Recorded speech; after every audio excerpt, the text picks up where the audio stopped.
Hello and welcome back, fans and combatants. My name is Darth Arma, and I'm joined by Mr. Aquaman, and we are here to bring you Week 4 qualifier for NA West. This is the top 8, so this is the best of the best here to duke it out in good old 1v1 fashion in Mortal Kombat 11. You're going to be seeing a lot of classic OG faces and names, as well as some newcomers. So this is really a great mix of a lot of talented players, both new and old, or I guess old or old school. But either way, a lot of good talent here, and we are really excited to call these matches out for you. But first, we want to give a shout out to PlayStation 4.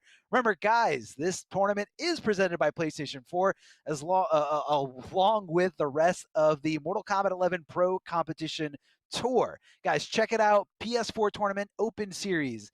Weekly competitions for all skill levels. You can compete against your friends and rivals for unique rewards. You can visit the PlayStation 4 Competition Center, which is the one destination that has Mortal Kombat content that gives you an inside look at how top players play, and you get tips and tricks for players of all skill levels. All you got to do, go to compete.playstation.com, sign in with your PSN ID, and you're good to go. A lot of good stuff on there, not just Mortal Kombat 11, but also FGC events and non-FGC events. So if you like to compete and you love to have fun, check it out. Definitely sign up. I mean, it helps everyone, getting out to as many tournaments as you possibly can, help support the scene, help grow the Absolutely. community. Yeah, it's all about positivity, whether it's, Happen a often, every tournament single series week, like, it's easy. yeah, every single week. It's so no problem. And there's a lot of other But things. Mr. Aquaman himself runs online tournament himself, along with the champions of the realm. A lot of different things, and you guys can really just dive in there. I guess we got a little visitor there, Mr. Aquaman, yeah, we with do. his This famous is con. this is Khan, everyone. He's actually named after Cordal. I got him right after MKX came out. And yeah, that's Cordal or that's Khan. Bye Khan. Love you. I gotta You ever do get mad at him I and gotta use I gotta his commentate Mortal full name? Kombat. He's jacking up my stuff back there. Yeah, I was about to call him by his first name. He was about to snap. But here's your top 16 in points as we jump over here to the west side of things, going from Arma's home over there on the east side, over here to the west coast, as Texas is going to be in here, and it's a Texan on top currently. Scar sitting at 750 points, Rewind directly behind. Two incredible players over there. Sitting at 1 and 2. We got Titanium Tigers, Han Rashid right behind him. And you guys see they're 1 through 16. You were talking about a couple of veterans. They're in this top 8, and they're in the winner's side. Look right there at 12 and 13. You got Wound Cowboy and Nub Cakes. A couple guys have been doing it for a long time. I mean, Scar as well. Well, we're not going to be seeing him tonight. And that's what's cool about this west side of things, is that a couple of these older players are still out here competing, Arma, and we're excited. They're on opposite sides here on the winner's side. But Wound Cowboy, this has been quite a surprise. Don't see him an awful lot in community events. Don't see him compete an awful lot. But looky here, just like in MKX when he came out of nowhere, boom! When the official tour comes around, Wound Cowboy shows up to school everyone and then downplay his character. It's the greatest thing. Oh, it's amazing. It's amazing. Definitely throwbacks to, I love that he's playing Shang in this game. I mean, it definitely fits his play style. He loves projectiles, which is, why he veers to, certain characters. And in Justice 1, he loves Sinestro. And, you can kind of see the characteristics of, the type of characters that certain players like to gravitate towards. Some players love set play. Some players love mix up. Some players love mid-range footsie games. Some players love projectiles, and Wound Cowboy is definitely one that loves projectiles and loves being a very. I think he prides himself on being a very patient, Yeah, calm, and like logical player. Very very logical, smart. like to the book. Super smart, definitely super smart. In real life as well, Wound Cowboy is knows a lot about history. So I can't wait. I can't wait to see what these guys do tonight. A lot of diversity here, a lot of different players. Like we said before, we got new faces, we got some veterans. And But I for the most part, and, it's good. and right there at the bottom, if we can pull up the bracket one more time, if we can, down here at the bottom, already been advanced, did get a DQ down there. Pop Tart 964, someone I'm very, very, very familiar with. One of the best Kotal cons in North America, and no surprise that Pop-Tart is here. Be on the lookout because not a lot of people know that name, but us in the Kotal community put a lot of respect on Pop-Tart's name because one of the best of the best. You know, look for really good execution down there. And damage. He's a little bit of a wild card in this top 8. But we're gonna start off here on the winner's side, and it's gonna be Wise Gemini going up against Nubcakes. Another wonderful display of Liu Kang. We saw Mighty Unjust with a little bit of that to start us off on the East Coast side of things, and Nubcakes rocking that upgraded Jackie. He's been so solid with it. Yeah, one thing that Nubcakes really loves to do, and again, it's not a negative thing, but he really does like to use a character that has a great jump in. And in this game, Jackie's got one of the best air options all around. Right now, going in for a world of hurt. Wise Gemini loading up that crushing blow, but Nubcakes does find a forward throw to get a little bit of breathing room here. Looks like Wise Gemini opted to back off, decides not to be too aggressive. Look at the patience here from Nubcakes, ducking under all those high fireballs here. That's showing you the type of player he is, but right now it's just getting hit real hard there. Flawless block up too. Oh, but it's not fast. Hey, even though it wasn't enough right there, that's still showing Wise that he can and will do that, Arma. And that's gonna play a lot of mind games of when he's gonna take his turn here. I guess another corner already. Bicycle kicks loaded and the fire's loaded up. This is so scary. Oh, what a sweaty situation he puts himself in. Quite literally turned up the heat, walked up into the forward board, catches Nubcakes, swinging out of neutral, still gets 30% on the breakaway. And it's a tough spot for Nubcakes to make this comeback happen. Oh, definitely. Look at the life deficit here, but hold on a second. Jackie getting the jump in. Jackie getting that combo going. I guess he was trying to fade out possibly an up 2, going for the really short landing here. Back to 2 does complete, does keep him away. Oh, hold on a second. Into the fatal blow. Static animation. This is happening here. One more read for Nubcakes. What's the mix-up going to be here off the knockdown? This fatal blow does put some distance in between them. Going to be a little bit of a stare down here. Wise cannot get into those dots and put so many recovery frames on the screen, trying to make a big read with the amplified projectile. And Nubcakes makes the comeback happen. Oh, starts off with the dash punch too. Tries to take away a little bit of momentum here of Wise. Side switch. Yeah, really smart. Just whip punish. Both of them had that kind of same 1-2 range that they've got. Knockdown is gonna be a tough spot.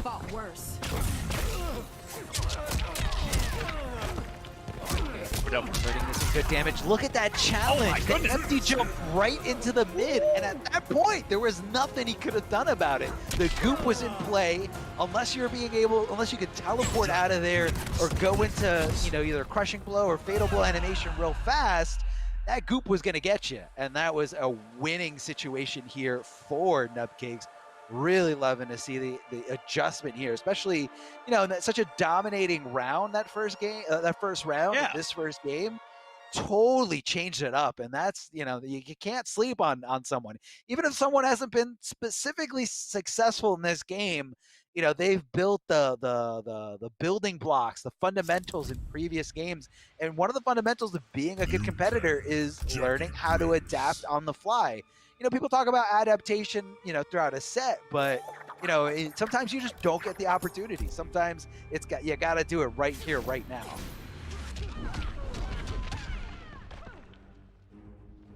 This is an interesting matchup as well that we saw earlier from, if you remember, Unjust picking it against Hijinks and doing really well. And so I wonder if on paper, because it's not a matchup I personally explore, but if Liu Kang is supposed to be on paper, a really good choice for Jackie. I mean, it's who Wise is going to use anyway.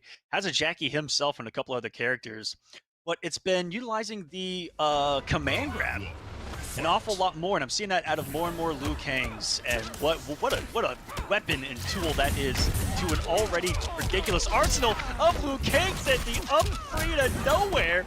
As Nubcakes gets away with one right there, and Wise is lost in some sauce on trying to anti-air something, because Nubcakes has changed it up really well. A lot of empty jumps in the buttons worked out early on. And now he's just shredding the health bar right back out of nowhere. Wise gets the one hit, and we got ourselves a little bit of a steamroll here. Answers back with a round of his own, but this is how we started it. Arma, we've seen this before. Round 2. Yeah, we definitely have. So again, Nubcakes can regroup, can recognize where is the mistake, what am I doing wrong here. But it looks like Wise Gemini just being a little bit more patient here, just kind of waiting for Jackie to, put herself in a dangerous spot. But right now, jumping in, good call out of that breakaway, maximizing damage as best as she can with the down 2. Bicycle Kick's gonna amplify to fulfill those requirements on the crushing blow. Oh, the big jump in right. Oh no, huge input error. Yeah, I don't even think that he believed. That's how miraculous that was to thread the needle between the straight projectiles of Liu Kang right there. Nice patience by Wise, waiting it all out, and it was too far away for the stand 1. That's twice that he's done like a little 1 or a 1-2. Nubcakes has caught a whiff footage with it, doing something of his own. Easy hicker for him off the 2 hits for someone like him. Yeah, that was definitely a Liu Kang specific setup here. The way he walked back, like how plus or he had to be in a certain situation, walking back to, kind of get Liu Kang to hit that. That's his go-to string there. 1-2 is plus, and 1-2-3 you hit confirm into some good damage. Speaking of good damage, you're crushing blow for 35%. Nubcakes with the up 3, trying to stop the aggression. Hold on a second, hit it too early, the amplified miss, but man, command grab. Just like you said, Mr. Aquaman, these Liu Kang players equipping a command grab, especially, oh my god, he just kicked her entire torso and head off. Equipping a command grab. That's right, which you guys can check out on HBO Max when it does release. So shout outs to HBO Max and Astro there at the bottom. Liu Kang having a command grab, even though it's technically like a high command grab, it's still a real, when you have a mid as good as his, like it still really, really complements that those two things together. You just kind of, you're blocking for dear life because you're like, It isn't about making a read on a high, it's about making a read on when your turn is. Yeah. And so that's where it opens you up. So good. So good. And, obviously he did have it, pre-custom variations, but now that you kind of, change them around, low fireball is really good. I feel like there's no reason to not equip low fireball.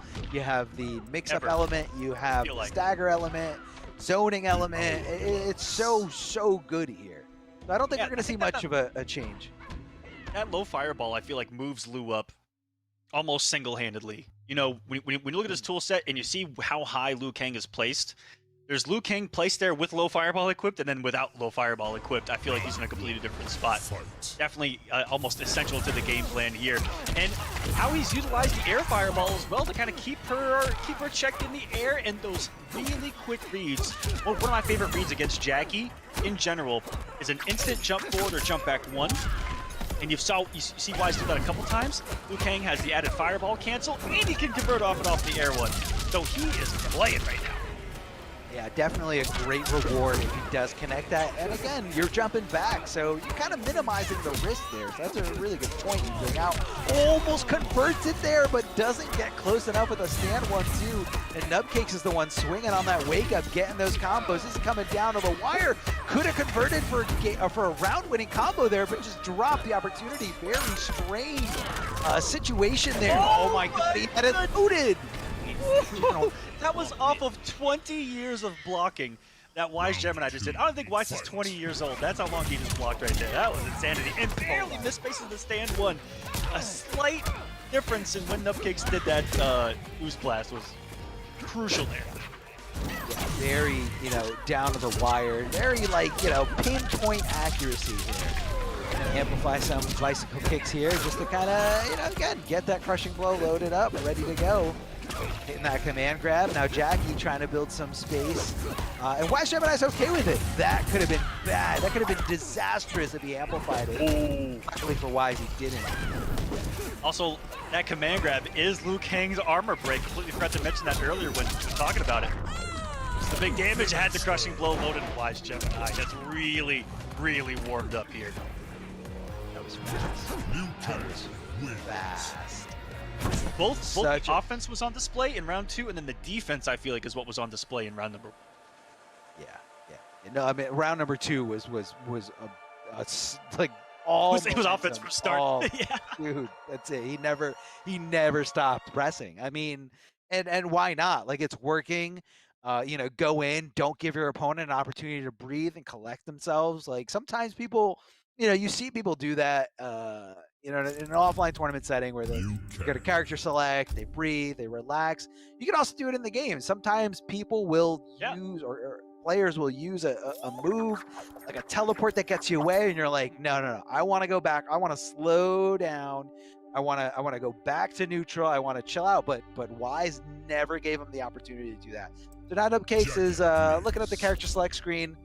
I don't think he's going to go anywhere besides Jackie, but he could have some specific Jackie variation. Yeah. I don't think. I know that at one point. I know at one point, I don't know if it was MK11, but I know like when he first started MKX, he played Sub-Zero for a little bit, and then Shinnok. So I don't know what he could have up his sleeve. I was going to say, I think he does play Sub-Zero a little bit in MK11. I feel like he might have used it in a tournament, but I don't really specifically recall here. But it's okay, going with Jackie. Oh, so now we got Grease Kick. So it looks like we're changing up variations just a little bit.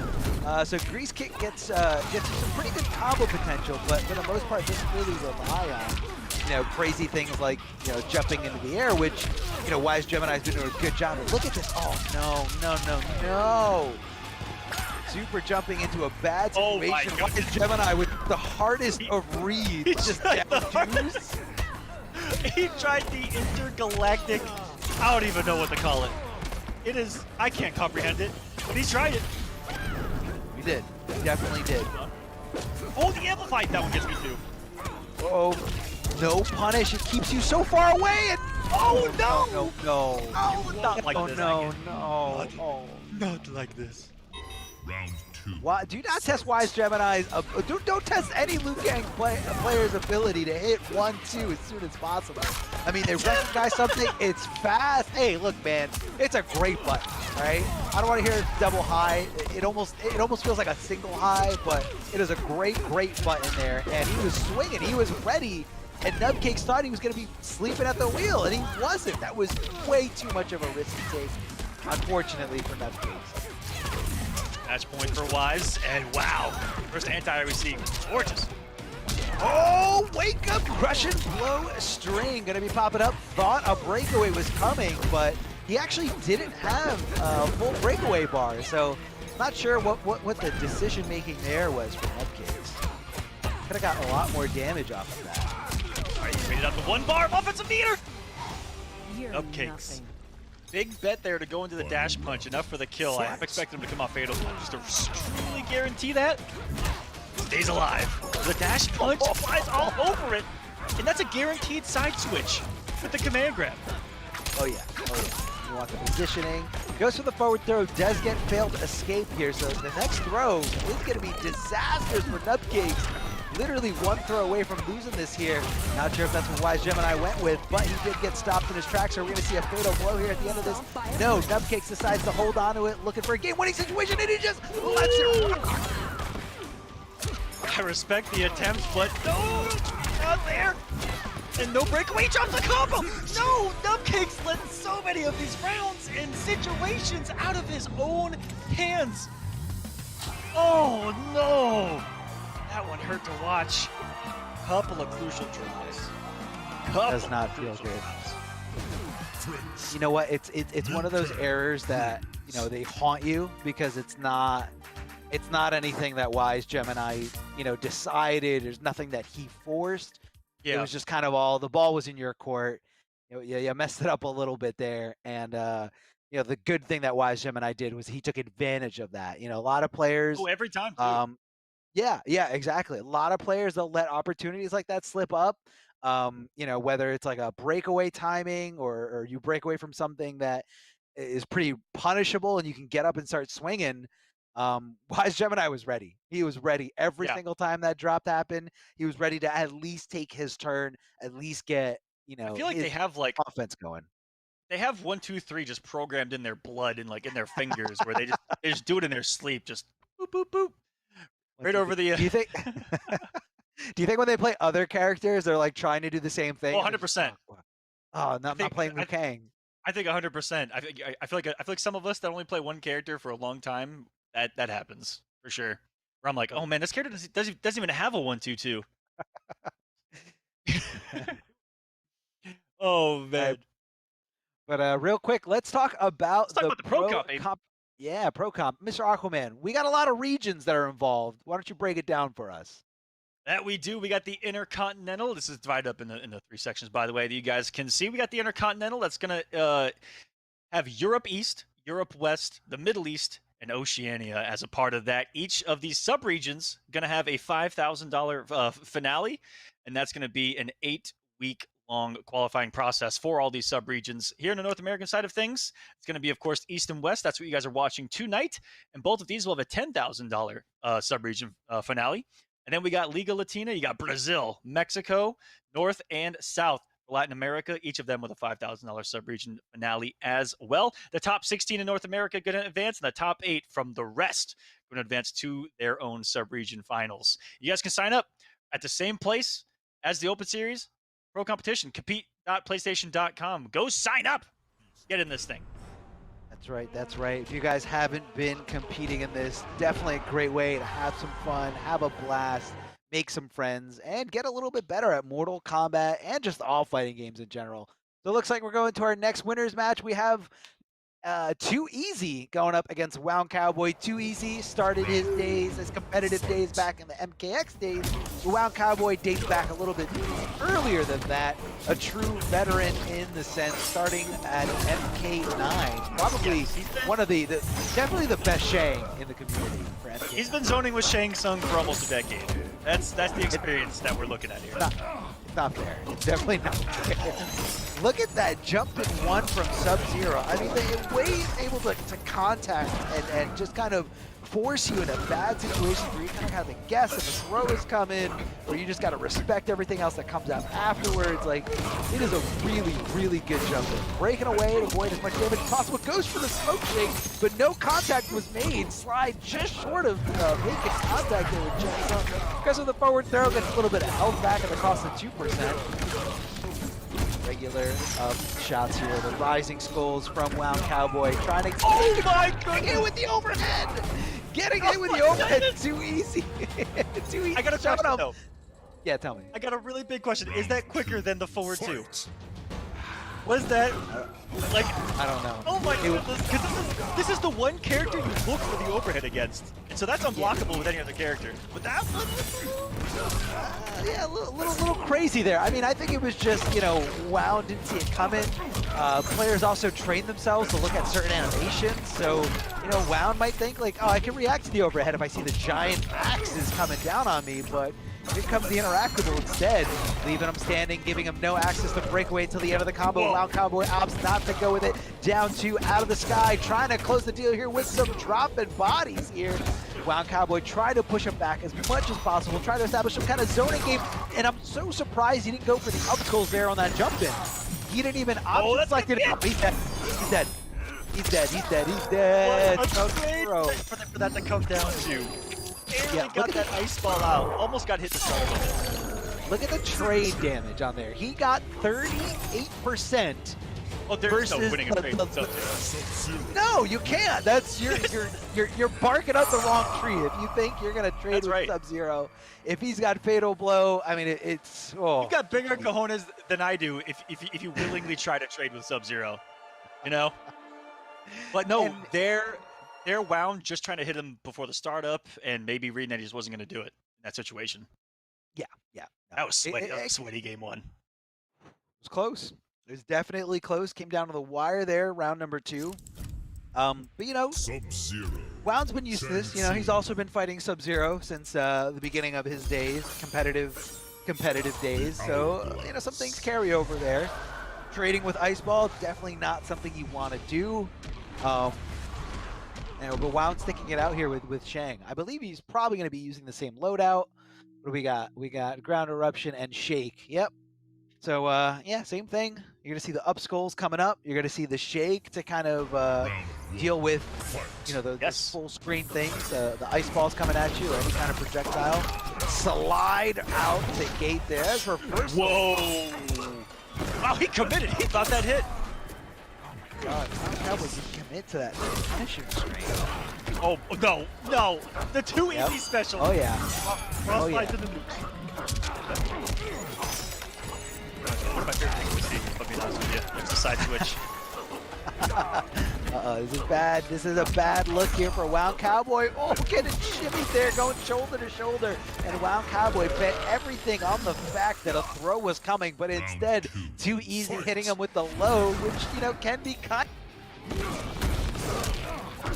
One heck of a string right there, and man, these ground eruptions are getting punished easy all over. Someone that mains Sub-Zero himself, actually, so definitely can see why he's got all the knowledge.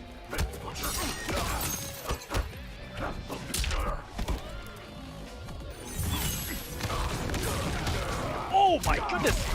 Waits out the amplified ice and checks him perfectly. No punish. Just checks him. Too easy. Think you can get away with one right there. No mix up off a back one. Doesn't have the slide equip. Still working out for Wound here. Gets the health lead, and more importantly, the space. That's what he wants right there. And finally gets the punish as well. That's big damage even for the breakaway. One more is all Wound needs to stay alive. Every projectile will risk, and here we go. Straight, regular fireball. This time was able to get a clean hit. No trade in that scenario. And even if it did trade in that scenario, as long as it wasn't absorbed by amplified ice ball, definitely going to be in his favor here. Wound Cowboy at the back throw to get a little bit of better screen positioning here. But these slides coming out of Too Easy, very aggressive and a very great way to deal with, you know, the projectile game coming from Wound Cowboy, whether that's, you know, punishing things that have a little bit of recovery or getting under some projectiles. Very, very good job here for Too Easy. Nice, keeping it nice and safe here, or as safe as possible. Man, every time. It's so good. It's so, there's no reason not to do it. It's a very tough thing to bait out, and once your opponent is scared of slide, you can kind of predict them a little bit better. They're gonna be frozen, they're gonna be like scared to move. Wound Cowboy getting a little risky there, going with that flawless blockable gap. He's got the lead. Just needs one. Both these guys just need one. Oh right my here. goodness. Caught him in the recovery of the slide. Maybe pressing right there, thinking that he could get away with one. Either way, Wound ties us up at a game apiece. For Wound, I think he just has to break a couple of habits of maybe being used to doing those projectiles against other characters so freely, I should say. And against Sub-Zero, it's just a no-fly zone when it comes to those. Yeah, definitely. You gotta have a little bit more caution. Time, you know? Yeah, you gotta, and it's true with a lot of moves in this game. You know, Kano's acid, you gotta be a little bit more mindful when, you know, Sub-Zero has slide. It's just a really fast, it's a really fast, far-traveling move. You know, some people have like far-traveling moves, but they're slow. It's like the thing to test in training mode against reversals, especially from a distance. Is that slide being almost number one at that, at a distance reversal punch? One of them anyway, I should say, chat. But yeah, it's not something that's very often in this game, and so it can catch you off guard, especially in game number 1 or here early on. Yeah. Oh, there's the adjustment. Yeah, I love the smoke shake there, just to kind of stop it again. But it's very risky because that ice can come in contact before it becomes active. And, you know, instead of getting that one little hit from, you know, the smoke shake, you're going to get a full combo from Sub-Zero. Catching him there with the ground eruptions, rising skulls. A regular jump in punch here from Wound Cowboy. Usually you see the jump and kick from Shang Tsung. This is just a masterful round from him too, even catching the jump. And right when I say that, he actually gets, you know, the zoning going. Super methodical, lands the hits, and just places them perfectly. And that might be what it comes down to too, is maybe just a couple of misplacements earlier on. And that's a miracle jump if I've ever seen one. Straight through the ground eruption and gets the anti-air projectile of his own. A little taste of Wound's own medicine there. He's not going to come off too many resources here. As long as he has the health lead here, doesn't need to. He can save all these crushing blows for a final round as long as he can take it. This is the Sub-Zero way. I love the fact that he's, you know, maintaining that corner pressure, always throwing Wound Cowboy back into the corner, amplifying the slide, not amplifying the slide if he's on the other side. So really, you know, Too Easy is just showing you that he is fully aware. He's full of everything around him. He's full of the resources, and he's utilizing these perfectly. Wild Cowboy knows he's in a bad spot. Keeps getting hit with that low. That low slide is very punishable. But that's the thing. He's trying not to be intimidated by it. He's trying to not let it ruin his life or dictate the pace of this match. He just did some insane things into the clutch blood by Wild Cowboy. That could have been so detrimental for a Cowboy. Could have eaten that board too. He stays alive because of it. Confirm here. Nice, kept him close. Didn't want to put him at that kind of slide range. Just wanted to take that away. Put the pressure on even healthier. Too Easy trying to steal a turn there. Another rock slide! And it's gonna be the crushing blow. Wait a second. Double fatal blow territory. Gap's close. Drops the corpse. He puts every projectile on the screen. That could have been punishable. That was so scary. Wild Cowboy still unafraid. Puts something active out, and it comes down to the Too Easy special. 11 more health alive, and he gets the another one. That was the most Too Easy thing I've ever seen, and I'm here for it. Oh, yes. The savage. Slide. The savagery. Slide, whiff, slide again. Watch No problem. your I mean, toes. I mean, look, at that point, he kind of knew that, you know, Wound was a little bit flustered in that situation. A lot of successful slides, very minimal slides that actually got blocked and full combo punished. Shang could be one of those characters where it makes it a little bit harder to punish that slide. Sub-Zero does recover rather quickly, and as he's recovering, you know, the beginning of his recovery, he's actually pretty low to the ground in terms of hurt box. So I don't know if Shang actually has something that's easy to punish slide at all different ranges, because that's the other thing too. If slide hits really late into the active frames, it recovers a little bit differently, which is, you know, kind of like a meaty situation, or if it's at a different distance. So again, it could be just like a Shang specific thing. The other thing to note is that Too Easy also plays has a very good Shang. So this could be something that he's just kind of picked up on from playing the matchup as both Sub-Zero and as Shang. I think that most Shangs talk about this matchup as being problematic just because you can't put on those ground eruptions, and that maybe the more brawler version of Shang might be appropriate. Well, Wound's still making this work. If there's someone who can zone in almost any matchup, it's going to be someone like Wound for sure. He just has to watch these toes. Too Easy. One of the most unfearful players I've ever seen in our community.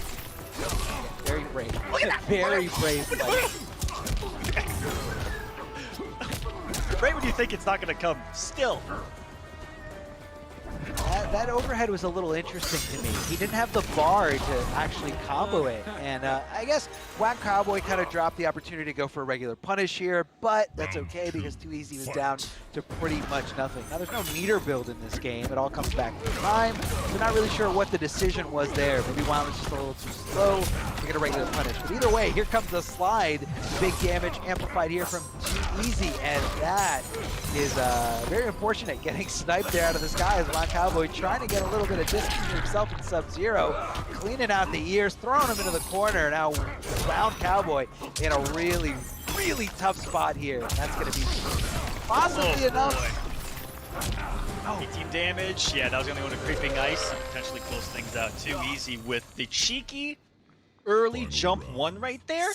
Wild Cowboy got a couple of good down twos in that same exact spot, and Too Easy, instead of going for like a jump kick or something else, he did the early jump one, which is almost on an anti-air. A really smart adjustment. Yeah, like right there, for instance, it's taking that option away from Wild Cowboy to try to get back. It makes contact with you so fast or so far away that, like, you literally, in most situations, all you can do is block. Oh my god, it was just mix after mix after mix after 20 lows. After 20 lows, the forward two comes. Wound Cowboy meets his end here on the winner's side of things, feeling the chill of despair. I believe that was a flawless round, too. Oh, that was tough. That was tough there. Doesn't feel good to get shoved into a corner and mixed over and over again. Obviously, Sub-Zero, one of the better mixed characters in this game. You know, he's got the overhead that he can make pseudo-safe there with Creeping Ice. It does have a flawless block gap, but realistically, what's really going to happen? They're going to have to wait bar to get nothing. So it's pretty safe. It's pretty good. And it's just like, depending on the situation, like you can get risky, go for ice ball instead if you want to get some damage. But in that scenario, he was in control. He had a life lead. Like Wound is getting Yes. nothing on him, and Too Easy literally just ran with it and ran What's into the crazy? I'm sorry, into the winners finals. Yeah. It's crazy. What's truly astonishing about Too Easy is you don't see this in almost anyone, but he plays the same no matter what. He has the same level of high risk, high reward play, whether he's losing, whether he's winning, whether it's the first round of the tournament, whether it's grand finals, post reset. Round one I don't know. fight slide can happen. Like it is such a and it's what makes Too Easy so effective in these tournaments. Is that a compliment or is that like I'm It's the trying to biggest figure compliment. out? No, it Okay, is. It is okay. because it's really hard for others to deal with, but I'll talk about that here in a little bit more as we see some more to Too Easy. I want to give a quick shout outs to Astro Gaming, the official audio partner of the Mortal Kombat 11 Pro competition. All of the caster audio is powered by Astro for the entirety of the season. And go visit astrogaming.com to find out more information on all of their officially licensed PlayStation audio products. Go check them out. I've got like 4 different Astros. I use them all for different things. Love them to death. Got the commentary one here tonight. You guys go check it out, astrogaming.com. And to finish my thought on Too Easy, savage born and bred. I love it. I mean, that's what it is. You want to get into your opponent's head, and sometimes it's a little bit easier to fight someone mentally than it is, through the game. And I feel like every single time Too Easy hit one of those slides, I think like a little piece of Wound Cowboy died inside, and I could feel the eyes rolling into the back of his head every single. You know what I'm talking about? You, Oh, yeah. as a fellow veteran, know the Wound I can see Cowboy him eye just sitting roll. there. It's Yeah, hold I on, hold on. know. It's 3 parts. It's eye roll, it's hand going up, and him saying, "I have no options." That's the Wound Cowboy special, and I think every single time Too Easy hit him with that slide, I mean, it's that's very taxing on you. Like it's a lot of effort to do all 3 of those things. And seriously though, that was tough, man. And Too Easy played it really well. He figured it out, played to his character's strengths, and I think a lot of it came down to him knowing that matchup. Like if there's Yeah. anyone else in this top 8 that could deal with Shang, it's definitely Too Easy. He plays a really good Scorpion, a really good Sub-Zero, and on top of that, also a really, really good Shang, from almost the release of Shang Tsung, which was a character that was added in the DLC later. But that's not going to be it for Wound Cowboy or Nub Cakes. These OGs, these veterans, are still in the lower bracket, so they still have one more shot. We can check out the bracket right here. Yes, we do. Coming up next for everybody's viewing pleasure, we have Patient Impulse going up against Han Rashid, and then the winner of that will face Wound Cowboy. And then we won't have that losers round match because it was already determined. Doom FGC has been disqualified from today's tournament due to trying to compete in a region that he was not eligible to compete in. So we're going to be moving on. That's going to be a bye there or an advancement there for Pop Tart, who I know Mr. Aquaman is really excited to see here. what makes this Kotal Khan, shine above the or among the rest? What is so good about Pop Tart? Oh, he actually labs. Okay. So when you lab, you're ahead of 99% of the other players. That's true. You're better than me. I'll tell you that real quick. But let's go to Patient Impulse versus Han Rashid. This is the matchup that I circled when I looked at the bracket because these are 2 of the most exciting players and characters in MK11. Han Rashid's one of my personal favorites to watch right now, and you got Patient Impulse, who I'm hoping is rocking some Raiden, and is one of the few that can make Raiden look incredibly, incredibly dangerous. And so this is going to be a battle of the gods. It's going to be a battle of very highly mobile characters. It's a matchup I've never even seen, so that's why I'm also excited. Is it's 2 exciting players, an exciting matchup in the first round of the losers bracket. Yeah, man. Let's see what the Thunder God can do. Another thing about Patient Impulse, I believe I saw him. He tweeted earlier that he got to top 8. He claimed that he only used teleport, which I think Raiden's teleport, I think it's really good. I think a lot of people are downplaying that teleport. It's really good, really fast recovery, and it can be utilized in a lot of different situations, anti-zoning, etc., whatever. Yep. But Patient Impulse actually said the only match where he utilized Raiden's teleport was when he had to fight against a Shiva. Other than that, never used teleport. Just I kind of, did. I you saw remember a seeing highlight that? from that match on Twitter where His he was pop off. teleporting the stomp. Yeah. Yeah, definitely go and watch that if you guys haven't on the Twitter, by the way. Yeah, It yeah. looks Shout like out. we are going to be moving along, by the way, real quick. We're going to move along to Nubcakes versus Pop Tart. We're still trying to get that Han Rashid versus Patient matchup happening. Looks like there's a little bit of an issue. So we're going to go to Nubcakes versus Pop Tart before we jump into that. Okay, no problem, no problem. Nubcake versus Pop Tart. Like I said, Mr. Aquaman really excited to see what a Kodokan who actually labs can do. Now I don't know if you're like 99% of this community, but I'm assuming you've got some trouble when you're fighting Jackie. I know I do. Like that is a very very Uh, tough matchup. I'm gonna. I have a feeling I'm gonna get set on fire for saying this, but I don't. I really enjoy the Kodokan versus Jackie Ooh. matchup. I really Okay. like it. Okay. Yeah. So you're going to be able to show and highlight some First things that we're ever going to be seeing Kodokan here. up play you're ever gonna hear from me. So just enjoy it, chat. Yeah. Just enjoy it. I think that Kodokan does perfectly fine against Jackie Briggs. I'm gonna say it. I thought And honestly, now I this didn't is think it was but- upplay. I thought it was you upplaying yourself. Because Okay, sometimes that actually is because this is a tough matchup for a lot of other Kodals. I will say that Okay. it is a personal demon for a couple of these other Kodals. It's a personal thing, but I think that he's got some really good tools and more importantly, range to deal with Jackie. You know, if he brings the amplified disc, that neutral reset is such a good spot for Kodokan in this matchup. He's got stupid good anti-air options. But Pop-Tart brings something completely different to the table. So this is beyond my expertise. He brought the Jaguar, Command Grab, and Con Cut, which is something I would not have thought I had seen in this matchup. But maybe he knows something that we don't. Yeah, could be something here. But yeah, no, you brought up some pretty good points there. I could definitely see that. Let's see if we can utilize some of these things here. But right now, getting thrown by Nubcakes, back throw from Jackie, trying to meet with some, or thinking about possibly meeting with some mids, but Jackie just kind of playing it nice and patient. Goes for the command grab there, obviously doesn't go through any kind of armor. Oh man.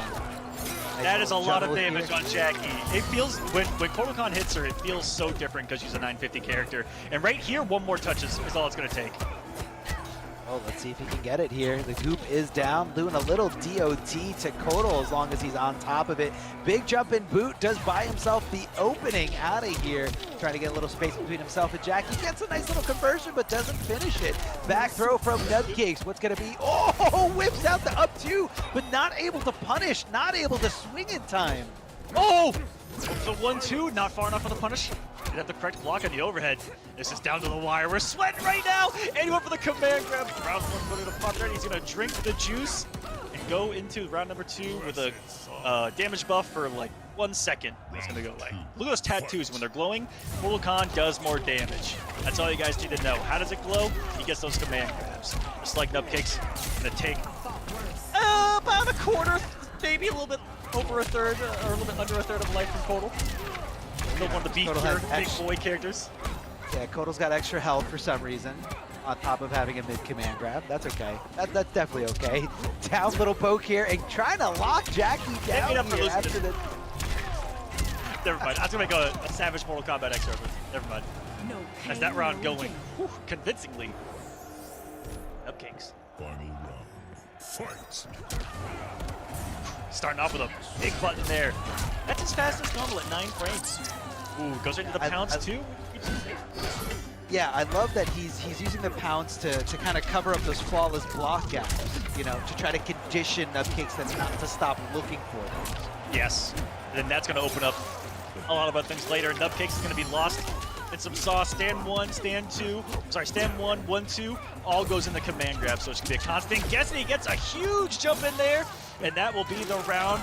Give me the juice! Pop-Tart takes game number 1. Rocking a Injustice 2 tournament shader too, respect. Hey. Khan's back on the screen too. Khan, where you at? That's him. That's him in cat form. He goes. I don't know if it was goes to- intentional or not from NRS, but I had a cat named Khan that looks just like this. So I'm just saying. I'm just saying, they're throwing, they're tipping their hat to you. I could see that. Well- I could see that. Khan, you're famous, buddy. He doesn't care. I always see, you know, NRS choosing the Kotal Khan shifting into something else. Now, again, I have no idea if this is what's in store for the future, but I'm hopeful that, you know, Kotal Khan shifting into a cat is going to be like the starting groundwork for an animal shapeshifter known as Beast Boy for the Injustice series. Oh boy, you are really putting it out there. Okay. I have Okay, no well, idea. I'm just, when I saw that cat shift, I was just like, are we practicing for Beast Boy? Like, are we gonna get Beast Boy? I'm hopeful. I really want Beast Boy, but either way, it's okay. Mortal Kombat 11 here at Jackie Briggs shooting some goop and hitting that down chop, but it looks like he wasn't ready for it to actually connect. And because of that, you know, put himself in a really scrambly situation. We all know when you're right next to Kotal Khan, that mid-command grab is gonna do some work here. Yeah, I don't care who you are. You can be sweating when you're sitting next to, or standing next to Kotal Khan. Whatever you're doing. It's his best guessing. mid. You're guessing for your life here. I mean, what are you gonna do? You gonna jump and die, or are you gonna stay on the ground and die? The choice is yours.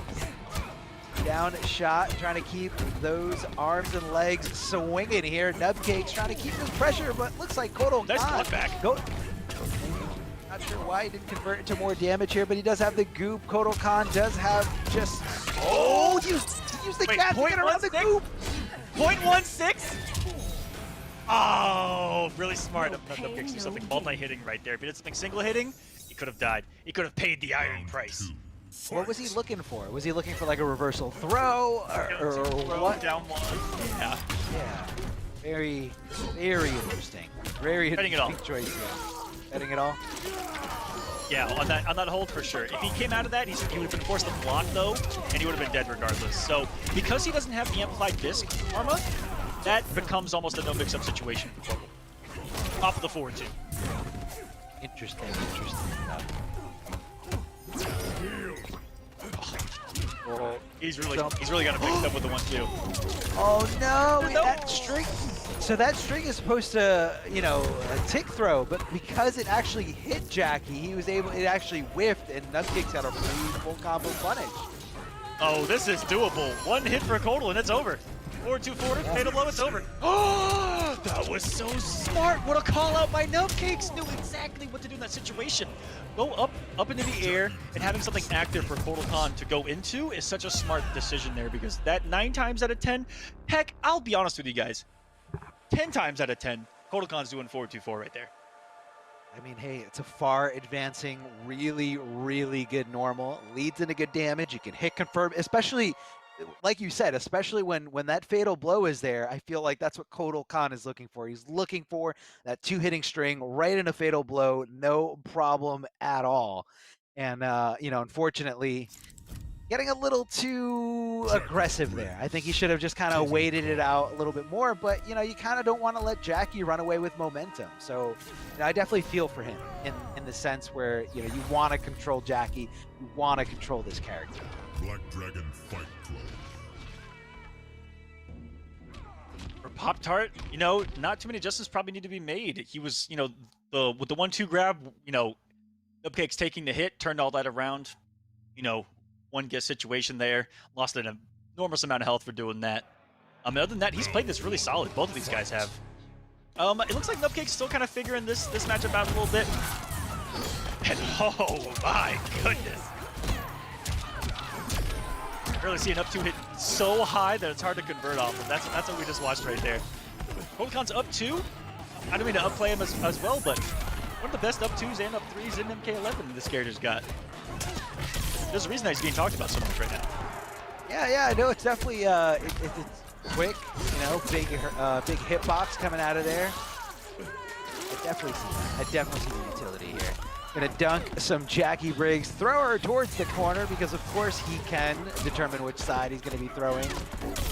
And here comes the back throw from Nubcakes. He's gonna do on Oki, regular mids, those fists coming at you, trying to do some work on those kidneys. And again, trying to expose Nubcake, looking for, you know, anything else besides that. Round 2. And there's a different philosophy in doing that. You know, you can bring the Jaguar, take away some gaps, or bring the safety of the disc, and it's two different ways of playing Kotal Khan. Pop-Tart likes trying to hit people in that gap, right? With the cat, and of course having a full screen option for heavier zoners. But what someone like me doesn't like about that is that it puts you right next to Jackie in her 9-frame mid-range, which is what's so scary about bringing that over the disc in this one. But Pop-Tart's made this work. This health bar has completely disappeared. He's working on a flawless here. Oh, taken away by the cat. That did some crazy chip damage, by the way. I just noticed that. But that's where, you know, the variations and the single moves come into play for sure. And Kotal Khan's got some of the most moves you'll see in competitive play too. As far as different characters using different loadouts. Yeah, some characters, you know, you see the same loadouts every single time, but, you know, other than the mid command grab, Kotal Khan's got some options depending on what kind of style you want to play. You want to deal with zoning, you want to deal with, you know, having more air mobility. Sky's the limit here. Hold on a second. Jackie Briggs going to town here, forcing that breakaway to come very, very late into the combo. Not sure if I agree with that. Does get a nice little conversion here. Gonna amplify. No, didn't have the bar to, or he didn't have the bar. I'm sorry, it's the wrong bar. But decided not to amplify it there. Not really sure why in this scenario. Better Oki. You know, yeah, better Oki, but you're down to almost nothing here. What that does, I'll explain it here in a second, as that should have chipped out and he almost stole it with the fatal blow. It's a fast fatal blow. That was pretty close. But a lot of people, and I mean a lot of people say, why don't Kotal Khans amplify command grab? Right there, it forces Nubcakes to guess. If he amplifies, Nubcakes doesn't have to guess anything at all. He's full screen against Kotal Khan and has a health lead. Versus guessing forward 2 or wave dash command grab or pressure in that situation. No, I could see it. I just feel like he was rather close to the corner, and I think when you're just coming down to the wire, you know, in that scenario, in that situation, it's do you want Oki or do you want to like threaten the corner, right? Yeah. Or not only that, but a little bit more damage, which, you know, obviously hindsight is 2020. The Oki that he did go for because he didn't amplify it led to nothing. So in hindsight, he was probably like, man, I should have spent the bar. At least I would have got some more damage. Yeah, there. No, I it's can see all that. about going for the win. Yeah, it's I want this win and I want it now. Very greedy is a Kotal Khan player in that situation for sure. Round 1, fight. Like a true Aztec should be. Go for the throat, rip out the heart, drink the blood. Big jumping kick here. Here comes the cat. Just gnawing away at the throat of Jackie. Just swinging here as we see Pop-Tart going nuts. Lots of buttons right on top of here. Nubcakes thinking that the command grab is coming and knowing that it's a big command grab. You gotta jump, you gotta take to the sky. Nubcakes finding his combo, trying to hit some mids, and they're Kotal just kind of rolling away there with that down little poke. You gonna praise the sun? Oh, all day, every day. In the name of the Aztec. Fair. That's not Throwing fair. up that sun, not fair. Oh man. I mean, in that situation, what could he have done in that situation? Obviously, you don't want to find yourself there. You just wait it out. You die. Maybe wait it out while Kotal gets to sit there and get health back. Yeah, that's a great option. I don't know. Pray to God. I don't know what you're gonna do there. It's not your responsibility to figure out what everyone else. Exactly. That's their problem. He tried something really optimal right there. That's really hard. Oh, the stand. Well. Is that stand 4 after the up-0? No. Oh, he tried it. Yeah, he tried a back 2 off of it, which is really tight. Really slow button. That's the second time he's punished that too. Good knowledge. Oh, there's a big anti-air. That's the beauty of having a con cut, is that all of your anti-airs turn into really big combos because of it. Because all you do is buffer an anti-air into con cut. Kotal Khan's got ridiculous anti-airs. Oh, that he does that. Yeah, he did down 2. Speaking of anti-airs, she's going for a ride out of the corner. Bro, we felt that one.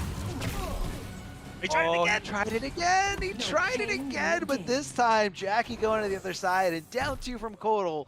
As good as it was that one time in the corner, I will say a little slower and not, usually your go-to in terms of anti-airing Jackie. Let's see what the mix-up's here. Ooh, the patience, he did get the whip punish. I feel like he did that on purpose to fade out exactly what happened, and he still didn't believe it. Yeah, it was kind of like he second-guessed, like, oh no, he's not going to fall for this. And he At the did. last He second. absolutely did. Oh, man. That's got to hurt. And right now you're in the corner because of it. And how that was savage. Reversal, command grab. That's as fast as mid. Darth, of course he's going to do it. Oh, that's going to make such big damage. Can't quit every time you get a drill. Oh, neutral jump! Fatal blow might have killed right there. Oh, he missed 2 hit confirms. I want to talk about it after this. Is it the nerves? Is it the nerves? Is it the nerves? What I wanted to talk about was the fact that he's in at the dragon. Oh my goodness, the gadgets aren't working. Blocking this out, he goes onto the dot damage, and he survives. How? Oh! And then Kotal Khan, I'll say it, gets a taste of his own medicine. With the dot damage of Jackie. Pop-Tart played that really well. I think that it did come down to him being in a situation that he is definitely not used to. Pop-Tart, this is a big top 8. He's only had a couple of other really good results. Still on that grind. Still a really young and up-and-coming player. But talk about someone that's to be on the lookout for in the future. Pop-Tart's among them because he's having a really quick rise in the ranks. That's for sure.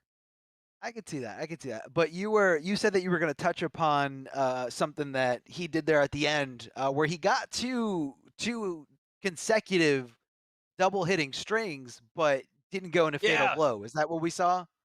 Yeah, the first one he did 1-2, and I think that he could have and would have hit confirmed it, but he second guessed himself again because he looked at Jackie's health and was like, this 1-2 fatal blow might not kill, but you have Godray. And then the second one was just a completely missed hit confirm, and that means that his mind was somewhere else, and his mind was probably on command grab. So okay. That is where so many things come into play. I could definitely see that. I could definitely see how you're looking for one thing, so you're anticipating for that thing, and then when something else happens, you're like, crap, I already buffered option 1. It's too late for me to do the last option. I definitely see that. And those second guesses are what we can attribute to that kind of lack of experience as well. Out of Pop-Tart, for sure. Definitely like a clutch factor thing. And speaking of clutch, who's coming in clutch? PlayStation 4. This tournament is presented by PlayStation 4 along with the rest of the Pro Competition series. Guys, check out PS4 tournaments that are weekly competitions of all skill levels.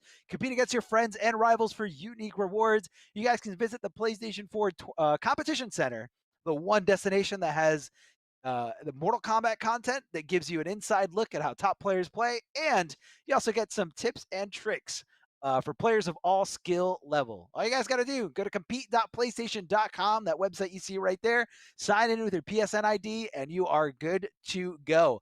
A lot of different tournaments, a lot of different genres, a lot of different games. Go check it out, get competitive, and real quick, most importantly, have fun. Yeah, real quick. What's up? I'm gonna piggyback off that. We got Andre Go in the chat, says all skill levels. You guys have not watched me play. We mean that. All skill levels, Andre, get in those tournaments, play, and just have some fun. And hopefully join our competitive community here. All right? Get in here. If you're having fun, we don't bite. Unless it's Melina. Oh yeah, you don't want to mess with any kind of Melina main. Like everyone learned that. Ed Boon learned that. Everyone who's got everyone at NRS with a Twitter learned that. That's no good. No good. But everyone else is very friendly, very welcoming. And it's all about having a good time. It's all about making the community grow. And we wouldn't be able to do this without you guys. Being here, watching the stream, and not only supporting this event, but there's a lot of other, events out there. Mr. Aquaman himself puts on a tournament series.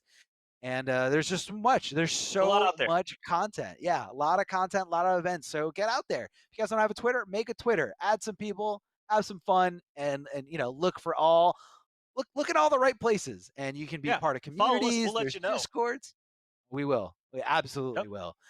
So again, big shout out to Pop Tart. That Kodal was phenomenal, really good. But unfortunately, that's going to be the end of Pop Tart's run, and I hope to see him in more top eights. I definitely Yes. see a lot of talent there, and if he labs half as much as Mr. Aquaman says, then he's already miles above a majority of the scene. So Yeah, let's see like I him. said, someone that's really impressed me. It's just he's got to get that mental side of things down, and that comes with experience above all else. Exactly. Yeah. And that's anything in this community. If you guys want to get better at anything in this community, look at us on commentary. Let me tell you, experience. Keep doing it. Keep competing. Keep entering. Keep grinding, because that grind will eventually pay off. And I feel if you aren't seeing improvements, reach out. Someone will help you in this community to help you get better. And there's resources there out are there. Yeah, there are a lot of resources. One more, yeah. What is it? Raptors website, Combat Academy, Combat Academy. I was just like, Pro Combat Academy? No, Pro Combat combatacademy.com. Academy That's Pro. That's the upgraded app. That's what he's working ooh, on. nice.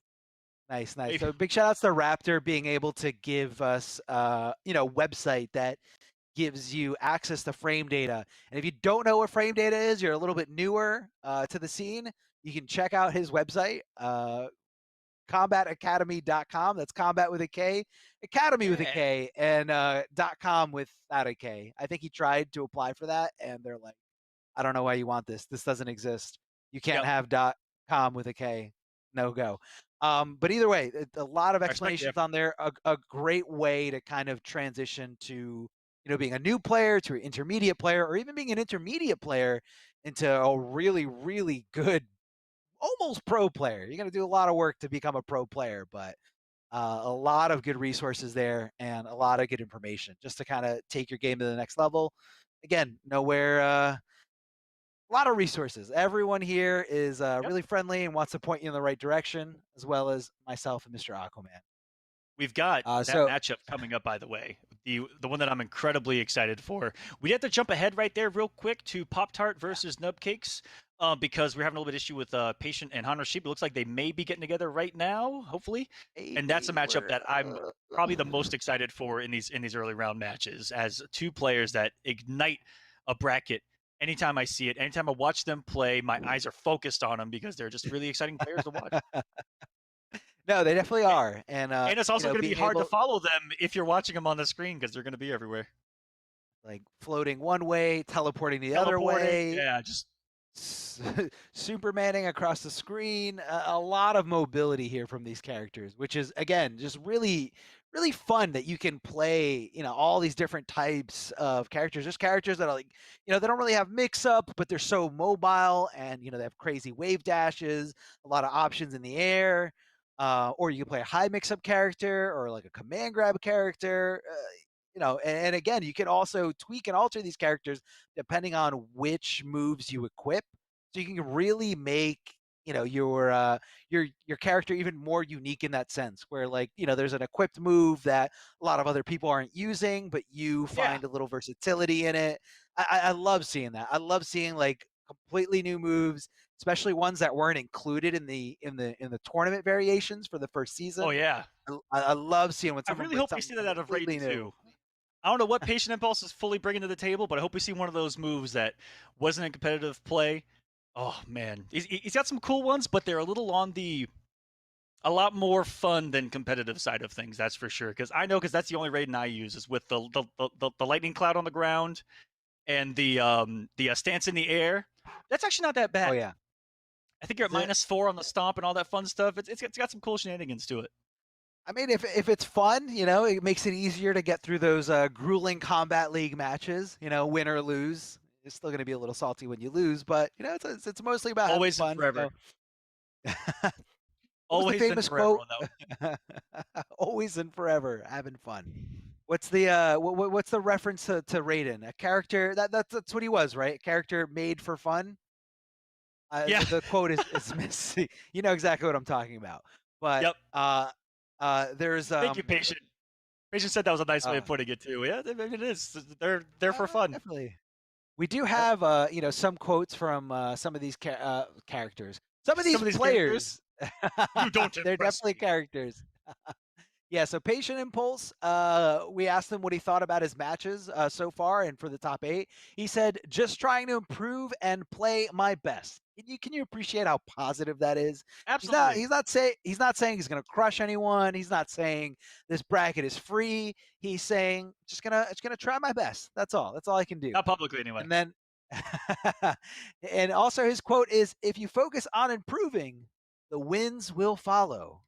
Ooh. Wise words from Patient Impulse. Han Rashid, on the other hand, did not give us any thoughts. He's just He being has no very thoughts on this silent. match. He's just very stoic, very, I don't know. He gave us nothing. Also, That's okay. I just saw Pop Tart's thoughts on his match, Yeah. and I'm quoting Pop Tart on this, and I feel like I'm Okay. quoting myself. He said, "I'm mashing." Imagine. Yeah, it makes it even better when you're mashing and you say it out loud, like when you're in front of other people or you're playing, with other people. Just Yep. I'm mashing. I'm mashing. Yep. Or And then, when you get yeah, mashed on, you accuse them of being a masher, like you masher. every time. Yeah, exactly. Like if I'm mashing and you beat my mash, it's because you mashed, and you're a masher, and you're literally a masher. Like, What's wrong with welcome being a to fighting masher, games, man? guys. Sometimes Rock is gonna win, sometimes it's not. Mashing is definitely the equivalent of somebody throwing Rock every time Rock loses. That's just what it is, and that's the go-to, Dude, look at that range. blocking. Oh, sorry, I got distracted, but continue. Oh no, I love that. I love that glowing Gorgeous. Raiden. I've never seen that before. Now here's the battle of the gods. We got the Thunder God going up against the God of Wind. What do you Why guys is it like? Thunder Chat, let us God know. and then God of Wind? Wind, the wind of the Not lightning. wind. It's not Wind God. God of Wind. Does that make Raiden the god of thunder, god of lightning? But everyone calls him Thunder God. Yeah. Has Chaos Realm been secured? No thanks to your thunder. Is it so difficult to stand on your own? Round 1. Fight! I don't know. I don't know about that. I'm excited. Oh, definitely excited, man. These guys are incredible players here. Forward 3 from downtown, connecting here. Back throw. Han Rashid keeping that offense going. Even more here. Back 1-1 for Dave. Patient Impulse going for a ride. Love the use of the interactable. It really shows control in this match, control in this game here. That was a lot of damage. So much damage. You That was just kept almost getting right hit. 60%. Like a 60% double tap Setup. there. Round Yeah, it was definitely like a specific setup, and Patient Impulse, I guess, getting a little too impatient there, not blocking, not watching those toes. Back 1-1 per days. Here comes the stick. Oh! Only because that first hit. I thought something different with lightning's active. I've never seen that. I don't know what's happening. Oh my goodness. A lot of different things. This was not included in one of the tournament variations, so this is for me personally. This is No, the this first is time I'm brand new. seeing this Love in it. competitive play. Yeah. Raiden, ladies and gentlemen. Raiden. Do you think Han Rashid is just like, what is going on in this matchup? What is happening here? He was like us, absolutely. Wasn't Han Rashid, didn't he used to play Raiden before Fujin came out? I want to say he did, but I could. No, he was a Liu Kang player. Okay, I'm sorry, I was mixing all with somebody else. But I think. either way, I feel like very few people know the Raiden matchup. Now I definitely don't know it when you have these equipped That's a lot of moves. chips. And like I was saying, remember I talked about that thing in particular right there. He has the aerial stance, and when he comes down with the stomp, it's only like -4. It's just do it.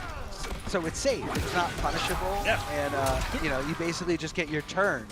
But hold on, we're looking like we're in a bad spot here for Patient Impulse. He just did it. He just did it. He was going for the this crushing blow right there. That's for sure. This is an MK2 where a block Superman puts you way over the other side of the screen. That's very, very punishable. And I definitely abused that last time I played MK2, by the way. It's so funny. It's just like so difficult to punish for no reason. It's just like one of those moves you just throw out there. But unfortunate for Patient Impulse, he's going down. What's up? I was gonna say that was the It was the only games I won the last time I played MK2 as well. It was the only. I think Raiden was the only character I got wins with off of catch up. We did it locally one time. Fun stuff. Fun stuff playing the old games. A couple of tryhards, those guys. Anyways. Oh, we got the Lambert skin. Now we're really talking. With the lightning. I'm mad we don't see Raiden more just because of how good the character looks.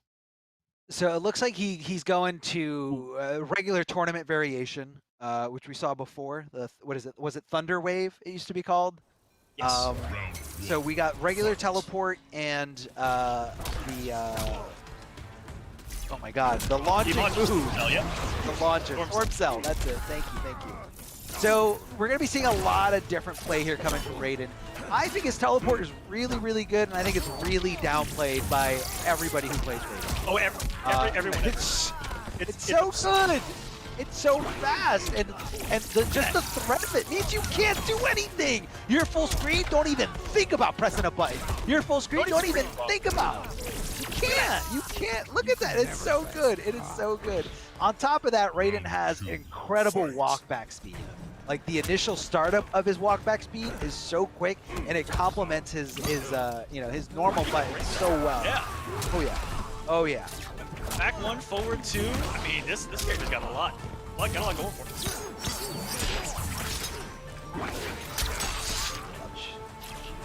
Okay. Rub shot here from Henry. He was controlling the entire screen in front of him there. Ooh, that anti-air. Down one as an anti-air. You love to see it happen. Teleporting. He's getting aggressive here. Rashid challenging at the right time. And that's going to be the pseudo mix-up here. That's actually a throw. You can duck under. It does get as high. But you never know if he's going to go crazy and go right into Storm Cell. Down two to stop the short hop. Sean Rashid's been using a lot of these short hop shenanigans. Tried another one there. Patience this time. Ready for fitting up the name. He's gonna get me sniped with the forge. Who didn't believe? If you would have paid a load off that, I would have cried.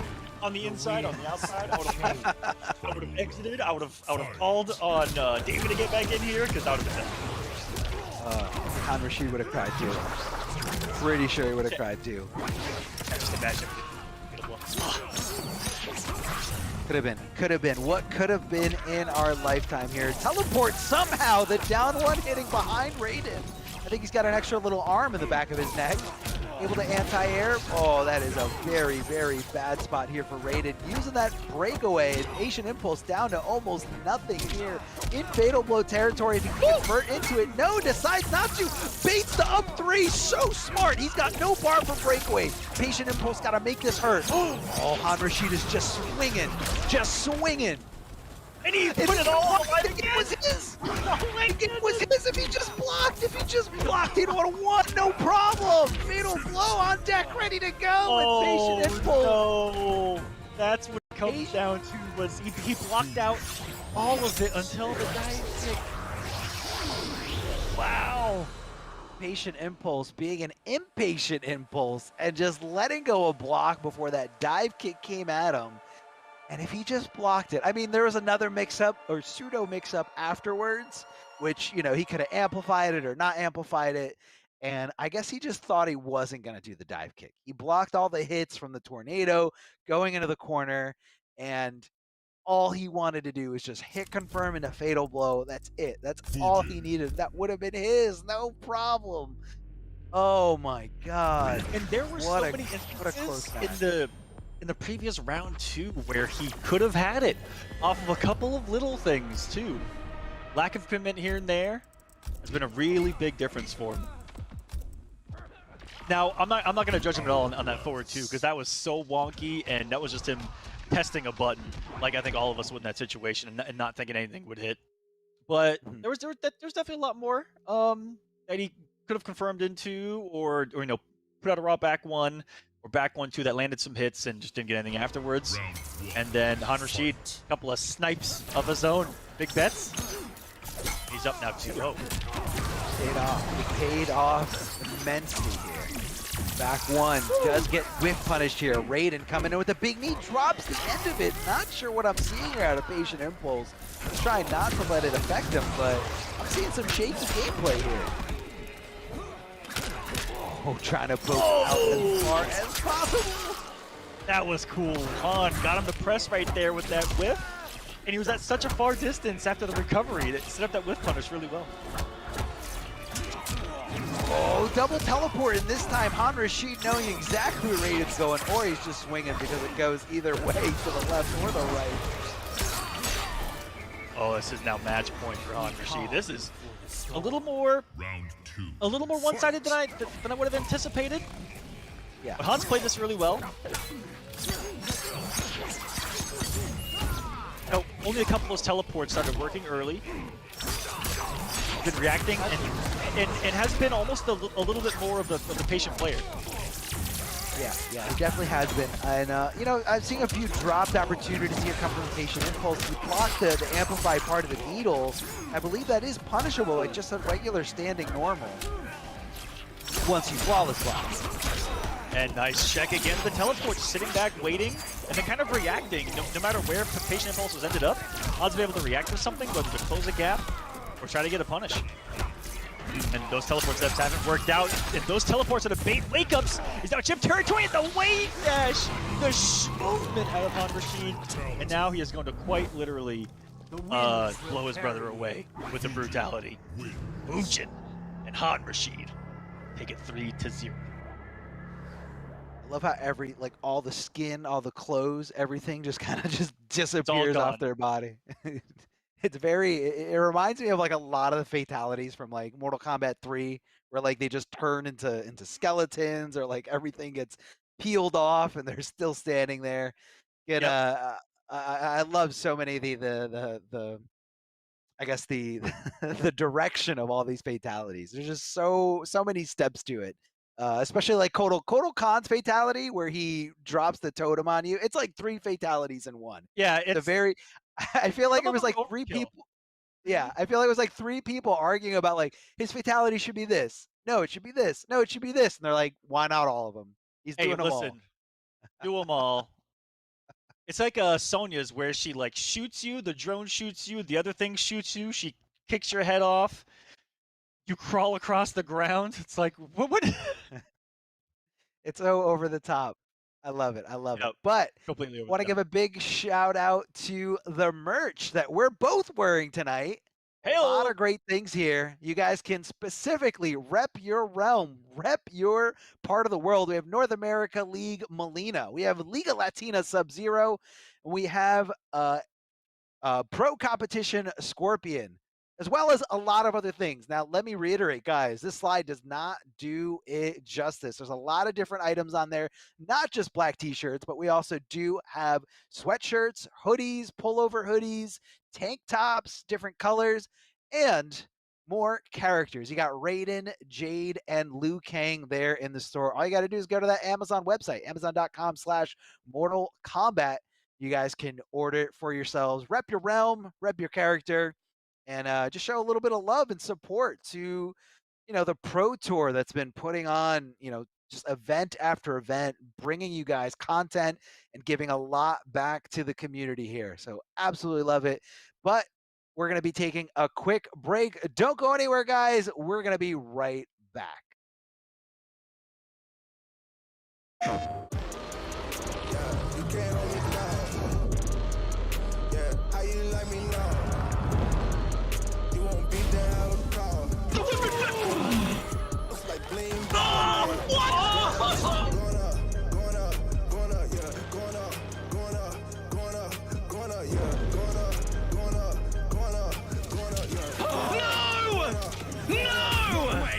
No jokes, no gimmicks, just combat.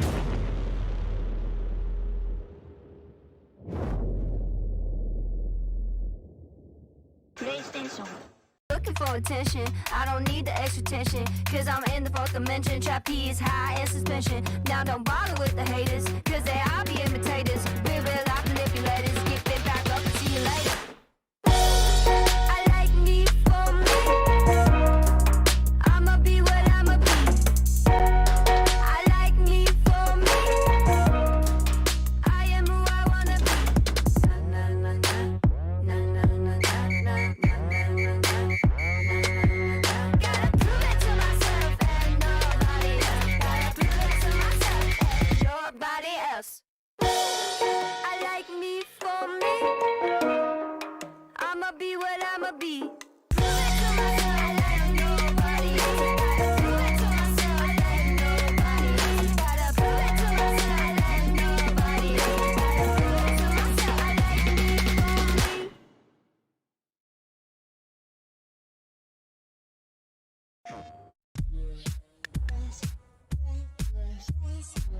Hey guys, Ketchup and Mustard here, and it's time to test your might in the Mortal Kombat 11 Open Series. Ready to rumble? Power on your PlayStation and head to the Events app. Filter by type and select a convenient date and time. Boot up MK11 and locate the PS4 Tournaments menu option. Click it to visit a familiar place, the Console Events tab. Sign up and prepare to play. Once registered, you can view your tournament details and check-in time. A notification will remind you to tighten your black belt and get over here for your match. Continue combat in the open qualifiers to close in on the competition. Thank you for watching, and we'll see you in the tournaments.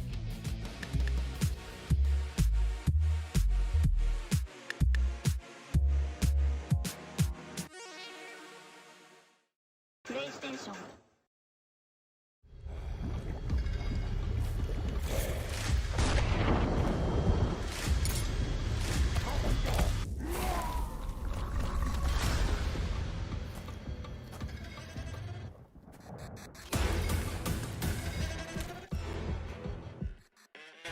Who are you?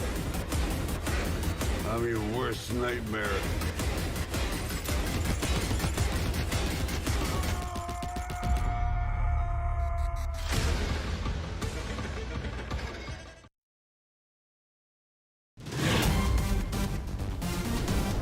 Any ring I step into is mine.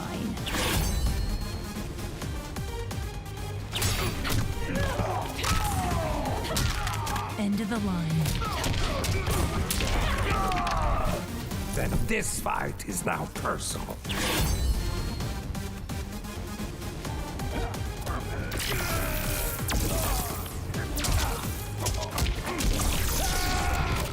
It is exhausting being so perfect.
Hey everybody, welcome back to the MKPK NA West number 4. We're a little bit of the way through this thing, but just wanted to reiterate that it is brought to you by PS4. You can check out the PS4 Tournament Open Series for yourself. There are weekly competitions for all skill levels. Compete against friends, compete against rivals. Check out the PlayStation 4 Competition Center at compete.playstation.com. You can sign in there with your PSN ID and get a lot of info, a lot of content on how top players play, tips and tricks for players of all skill levels, and you can easily see a list of available PS4 tournaments to sign up. Yeah, this is one of them here on the Mortal Kombat Pro Competition. I'm back. My name's Ultradiv, and with me, of course, is still Darth Arma. Hey, what's going on, everybody? I hope everyone's excited for the rest of these matches. We've already had some crazy matchups there. That Raiden kind of came out of nowhere. I thought we were going to see a little bit more of that, but, you know, character or variations for fun can only bring you so far.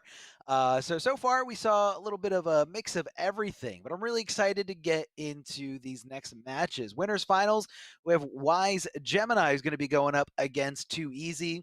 Then down into the losers round 2 match, we have Wound Cowboy versus Han Rashid.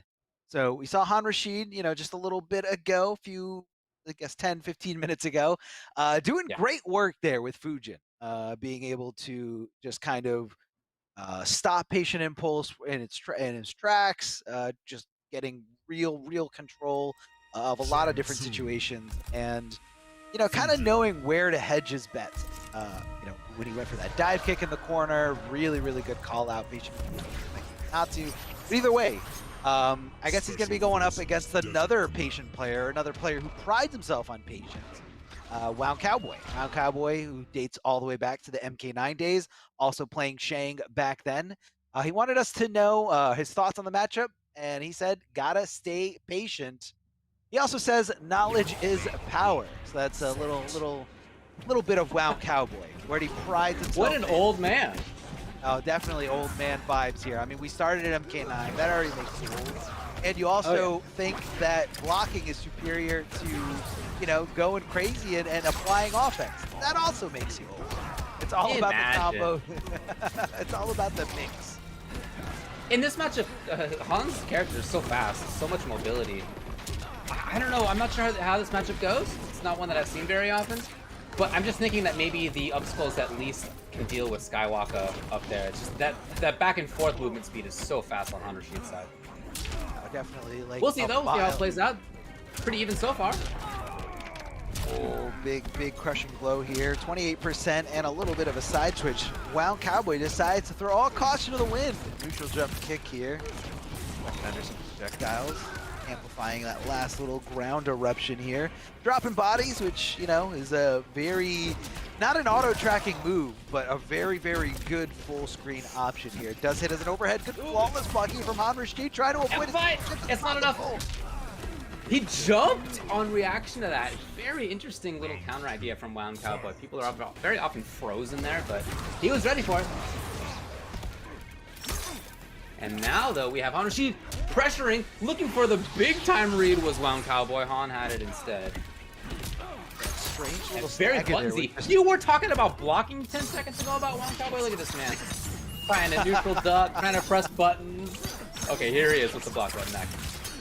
Look, man, they're reads, okay? They're all reads. Very well calculated. He thought something was going to happen. It didn't. That's okay. He's going to be moving forward here. Hey, I'm not mad about it. Sometimes you gotta do stuff. Yeah, you do. Blocking will get you nowhere, as the loading screen has told me a few times. Whoa, range, went right in front of him. Yeah, Han just not quite ready for the punish on it. Cowboy jumping up into the sky yet again. That's been his go-to a couple of times since Skywalker has come down. Desist.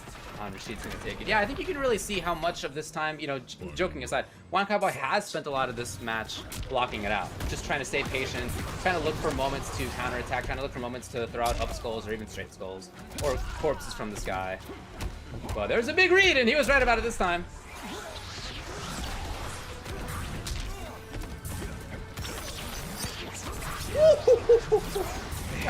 Very close. Yeah, those that recovered a lot faster than I anticipated, and I think a lot faster than Rashid anticipated. I thought that was going to be a clear as day punish, but Wound Cowboy lives to see another day. Did he get a not quite, in fact, flawless block? Love it from Wound Cowboy. So he's got a life lead just like that. He is controlling some space. That's the spot though. Everybody's got trouble. Maybe. Did he get him in time? Can he punish? In there? Yes. Wow. Wound Cowboy. I really like the punish choice. A little surprised I've seen Han go with what he did, but Wound Cowboy was there for the punish.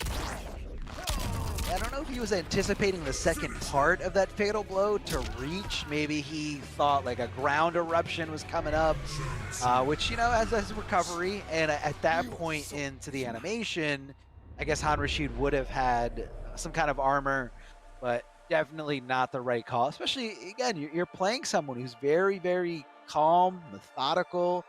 No reason in that scenario for Wound Cowboy to, you know, do anything crazy here. I think in this matchup, Fujin is definitely the aggressor, and Fujin is the one that's trying to deal with projectiles, ground eruption. Oh yeah. And you know, so Wound was already used to being on defense with Fujin. You know, he's got to throw in those wacky forward three, low hitting slides, jumping in or using the Skywalker to kind of get in, get around some things, and. I don't think that was the right call. It definitely wasn't the right call, obviously, but I think Han needs to reevaluate who he's playing against. Well, we'll see how he deals with it here. It's the same variation. Starting off a little bit more slowly. Now he's in here checking it. Again, there have been lots of jumps from Wound Cowboy in reaction to Skywalker. So he actually changed it up. He gave up. Did he have Needle in the other one, or did he have wind kicks already? I think he just sacrificed. Oh, did he have Needle? Right, for okay, wind he did have. Yeah. Right, okay, for sure. So I don't specifically know why. I don't feel like Wound Cowboy was really like punishing it or anything. Maybe he wants it for the armor break ability, but honestly, I don't think it's a great armor break. It does very little damage, but right now it's working out for him. And Han Rashid getting that first round. Yeah, that's true. You can get corner carry pretty quickly. That's true. So if, really if good you point. find a hit, you can at least get this zoner into the corner. Where still, that's where Wound Cowboy's stuck. Han Rashid comes in with a slide into the restand as well. So this game is all working out for him. Oh yeah. Well, flawless block, gets his turn, but not able to go after that down one check. Han Rashid playing it really smart, recognizing that flawless block and blocking immediately. Air-to-air exchange here with the jump and punch. Han Rashid running away with this here. Yeah, absolutely dominant game by Han Rashid. He started out fast with that one combo into the kicks, into the corner, and then they never left there. Occasionally it was Fujin who was cornered by jumping himself in there, but other than that, it was all Han Rashid. Yeah, no, I can see that. And, you know, I think a lot of it was that corner carry that you kind of, you know, touched on a little bit. I feel like it's one of those intangible assets when it comes to certain, you know, combo routes, or in this case, you know, certain character variation builds where, you know, on paper you see like, okay, it doesn't really do that much damage. The armor break is a little bit underwhelming because it doesn't really lead into, you know, a launcher that I can amplify. It just kind of does damage and that's it. Almost, you know, comparable to a down 2. But yeah, the corner carry, if you're playing a character which has a little bit more immobile options, like Zhang doesn't have a teleport here. He doesn't have a way to, you know, switch sides with you like a Cetrion or a Raiden would do. So yeah, I could see how the corner carry would play a really, really big part in this matchup.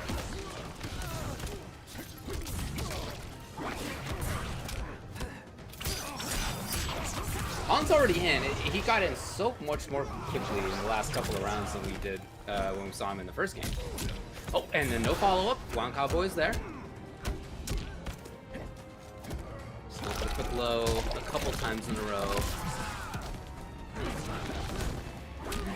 Well, there's the interactable coming into use. And no whip punish! Han tries it out. It just feels like almost everything's working for him. Jump in, but didn't believe.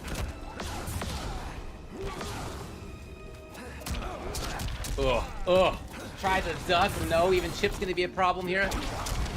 I'm a little surprised to have seen the breakaway from him. He was at such a life lead, but he does have the corner starting out here in this next round. Yeah, so if he can just kind of keep the offense going, not be put in a spot where he's got to use defensive meter, I think he'll be okay. I also love that he's equipping the very fast wind push. It doesn't do damage unless you amplify it, but it's a good way to just kind of control Shang in those, in that distance where he wants to be, which is a little bit, between mid and far range, mostly far range. So I like the adjustment, the change in variation here.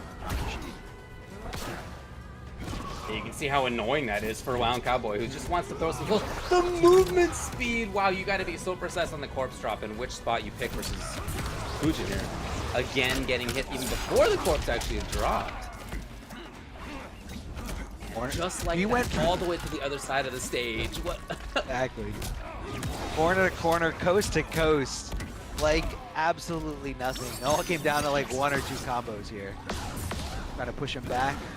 Trying to keep Wound at bay. Wound's got to know it's not really doing damage, but in that scenario, it didn't need to do damage. Just a little bit to get that win, and thanks to that crushing blow requirement, which I believe is if every variation of distance wind hits, then that crushing blow is loaded. You got to do close, medium, and far.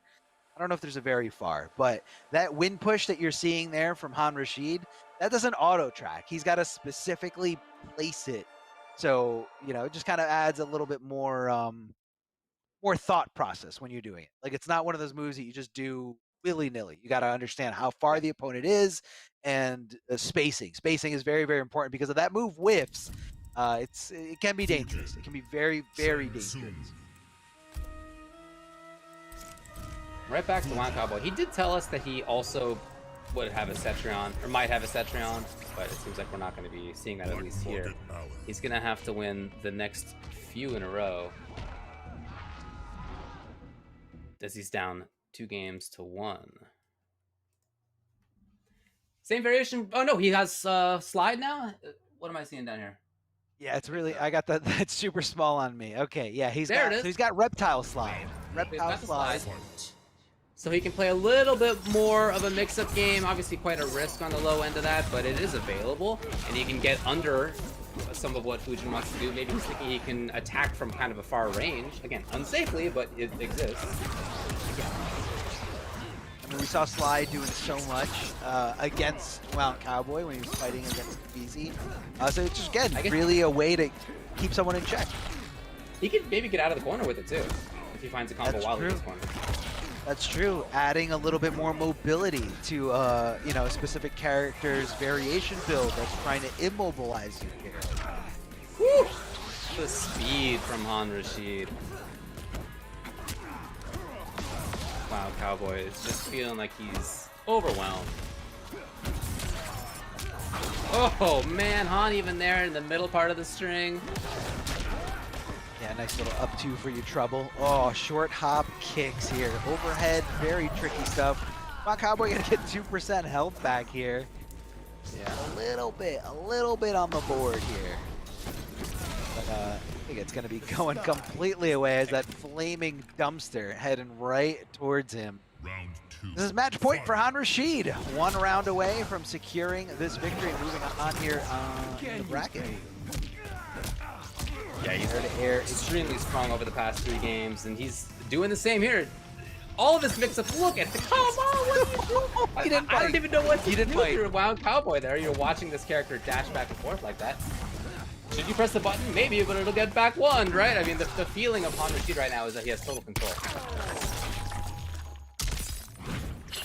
So, this is a do-or-die situation for Wound Cowboy. And that's why he went for the Fatal Blow, trying to maximize the damage as much as possible on this, but of course not going to be enough here.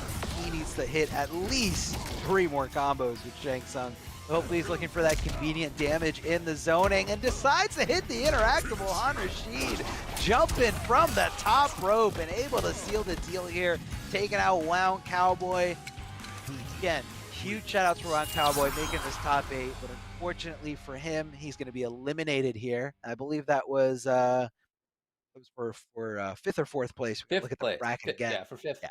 For Okay. 5th place. Yeah. So Wound has now made top 8 twice in this season's Pro Comp, and he has been 5th place today and 7th place in week number 1. So we came into this weekend 13th in points. So he's going to get more points than that, right? He'll be raising up a little bit as well. So for him, even though it doesn't end up working out in terms of winning this week, he still did do an important part of the job, which is to get points so that you can get into the finals, so that there you can get some money. Hey, look, you get into that finals, you know, no matter whether you're seed 1 or seed 16, 15, all that matters is how well you play on that day. That day is very important. You know, you could get, 7th places, 5th places, 4th places all through, these qualifying weeks, but that doesn't mean, you bring your A game or you're just playing out of your mind that day. And you could, cause a big upset, beat people that have beaten you before when it was only points on the line, and then later it's going to be money. But no, Wound Cowboy, one of those players who's, in the top 16 for this region. We highlighted that before with the graphic. But points are very, very important for him, because if he misses an opportunity, that's going to be an opportunity for somebody else to kind of jump up over him in terms of that, in terms of the points. And seeding is very important, especially to veteran players, OG players. Seeding is almost like a given for a lot of things, but it plays a very important part in your tournament path and when you're going to be facing the really, really good players. But I want to give a big shout out to Astro Gaming. You guys can check out a lot of things here at astrogaming.com. All the audio for Pro Competition is powered by Astro for the Mortal Kombat 11 Pro Competition. And if you guys want to find out more, again, visit that website. You guys can see all their officially licensed PlayStation audio products, which are available now. A lot of good things. Upgrade your setup to an Astro. A lot of good stuff here. And, it's just super comfortable. We've been wearing this for hours. Doesn't hurt. Pretty nice. And, it's good for anything, whether you're gaming, your Zoom calls, your Zoom meetings, or if you're just watching the stream, having fun, you want to isolate everything else in the world, hit up Astro, astrogaming.com. So the next match we have is going to be determining who gets 4th place we're going into winners finals. I misspoke. Look, winners wrong finals. part of the bracket here. Winners finals. What do we have here, David? Well, we got Wise Gemini and we got Too Easy, and Too Easy came into this. His quote was, "This bracket looking free as," and I'm sure you can imagine the next word. So he's coming into this extremely confidently. Wise Gemini, a little bit, well, maybe not as out there about it, but still confidence. It just says, just keep my reactions up. And we have Jackie versus Too Easy going with Cetrion. Yeah. You stood with shit. What he's got here, a character's been using for quite a while. I stood for nature's balance. Still counts as taking his side. Round 1. So we got winners finals of the NA West number 4. Arc, Wise Gemini, and Knights Too Easy. Both currently in Texas, by the way. That's where Wise Gemini lives, but Too Easy said that he's currently visiting as well.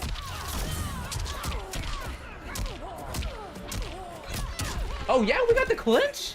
Am I looking at the clinch? Wait, is it 2019? Interesting.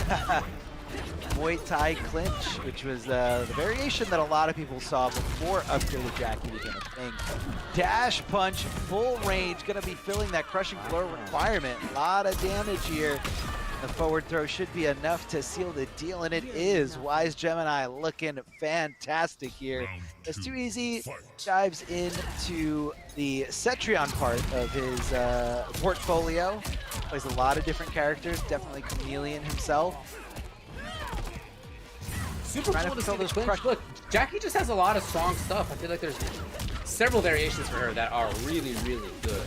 You tend to see the goop graded the most, but nobody thinks clinch is bad, right? No, I am curious though, like why he is going with this. Interesting. Yeah, I don't know if it's he's got leap and he's got the he's got clinch as well. It's pretty cool. Interesting mix of stuff here. Yeah, it's a very aggressive tool, and you know, something that, oh man, so good. Down 2 just to solidify that victory there. I don't think 2 Easy is going to stay on Cetrion, but you know, clinch kind of, you know, you utilize it a little bit later. Something it can't really, Jackie can't do with the super jump. What clinch can do is you can go into, you know, pokes into clinch to kind of steal your turn, or somebody blocks your down 1. Right. They think it's their turn to swing, and they're letting go of block to get hit by clinch. So that kind of adds like a little bit more of a, I think, a very high risk, definitely a high risk, but yeah, super risky. But I wouldn't say it's high reward. I think it's just kind of like something you do every once in a while to put that in their head. But it looks like 2 Easy is actually staying on Cetrion.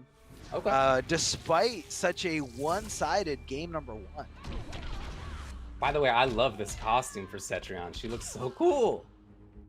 Oh yeah, she definitely does. She definitely does. Really just got jumped in on. I mean, that's as easy as it sounds. Difficult to do, but Wise Gemini got in there and just never let go. That's the name of the game. Just pure aggression here, especially this loadout. I think, you know, you're not using the DOT or the goop. You're trying to do the damage, and you're trying to just, you know, kill your opponent as quickly as possible here. Back throw, incredible. He's already got part of the clinch lined up. Yeah, he's gonna get another bit of it here. Yes. So he approaches the KB. Now it's on 2 Easy to get something going, at least to try to stay away for a while, maybe get some chip out of this. A little bit of damage here and there. Oh, it's a big chance for Wise Gemini. Didn't quite take it. And the grab. Okay, Escape Bell was looking for the corner. Wow, Wise Gemini came in there very quickly. And he's made great use of that dash punch, even though it's unsafe nowadays. Yeah, it's unsafe on block, but it's a call out that you gotta throw in there. You know, you can't let Cetrion. A lot of things that, you know, Cetrion loves to go for that backdash, one of the best backdashes in this game. So, you know, I think Wise Gemini is just trying to shut that option off, trying to condition 2 Easy to not do it anymore. You know, really restrict the mobility of Cetrion here. Challenging with some buttons. Whiff City right in front of Cetrion. 2 Easy, looking a lot better this round. Trying to anticipate a super jump from Jackie. Does find that forward throw. Jackie in a world of hurt. Yeah, and just backing off. Just backing off. If she didn't super jump, she would have had to, you know, get chipped out by those lasers. Might have not killed her, but, you know, would have put her in a really, really tough spot for a comeback. Look at the spacing here. Yeah, I was just gonna say, that's such a great little shimmy. 2 Easy again. All these reads are right. She just has to make a ton of them. Obviously, very strong character. I am not gonna downplay, but she does need to hit you a bunch of times compared to what Jackie needs to do. And right now, 2 Easy's doing it.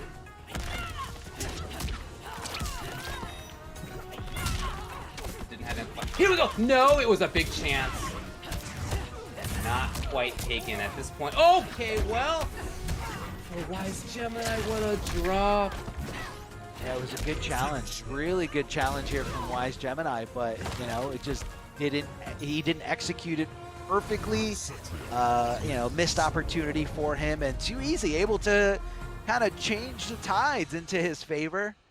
Despite, again, a very decisive game number 1, stuck with the character and really just understood the situation, understood what he did wrong, and you know, how to deal with Jackie, really. How to anticipating a lot of super jumps, which I think he was doing a great job. Jump back normal, especially if it's a normal that you can cancel into a pretty safe move from most ranges.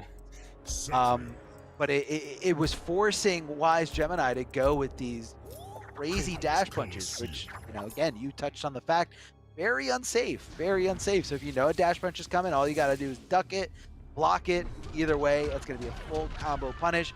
But against a character like Cetrion, she's not going to be doing too much unless she's got access to one specific crushing blow or access to her fatal blow. So I think he was willing to take the risk most of the time. Makes sense to me, but he didn't like how it went overall. So going back to the Lu here, character we've seen him play many times.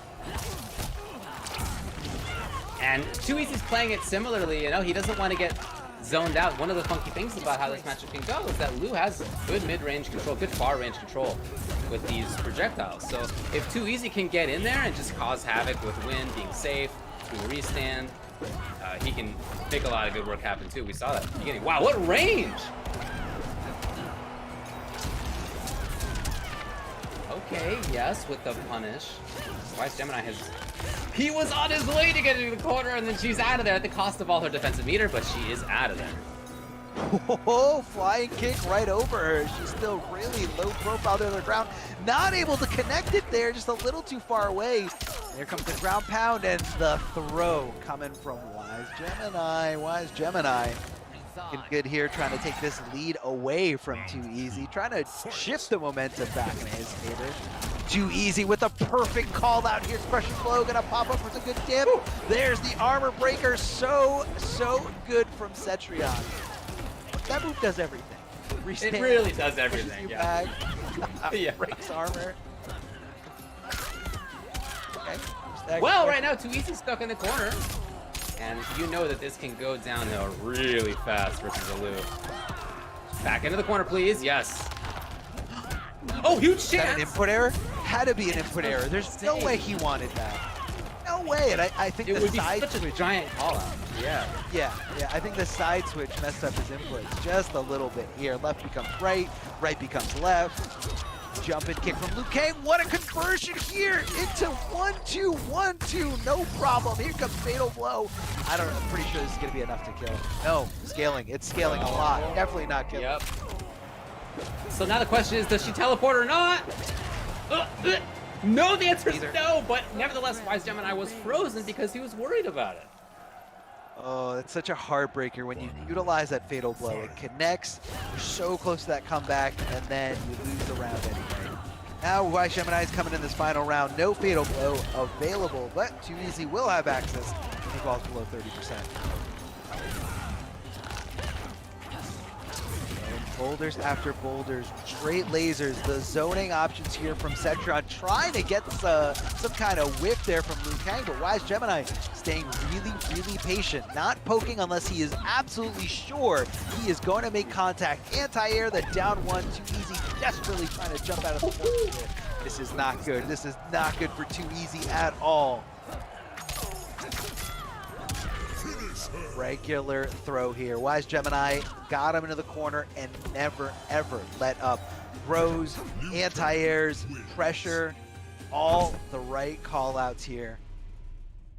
Wise Gemini looking like a completely different player, but remember, Too Easy did not specifically pick Cetrion in anticipation of fighting Liu Kang. It looks like at the beginning it was to fight against Jackie. Now, Too Easy does have a really good Scorpion, a really good Sub-Zero, and a really good Shang. So we can see any of those characters, plus any other character that he could be working with. So let's see what Too Easy is going to do with the ball in his corner. When I asked what characters he was thinking about playing today, his response was, top tier. Just top tier? in general, you know, yeah, exactly. Whichever characters he thinks is appropriate at the time right now, I guess his answer is Sub-Zero. Let's see what he's got. Tier. What do you got? Pick a top tier, as they say, as they've been saying for a decade plus. Deep freeze and creeping ice. Okay. All right, so creeping ice, gonna keep it nice and safe. Deep freeze, gonna give you a lot of combo potential. Not only that, but it's also gonna be, you know, nullifying projectiles that it crosses paths with.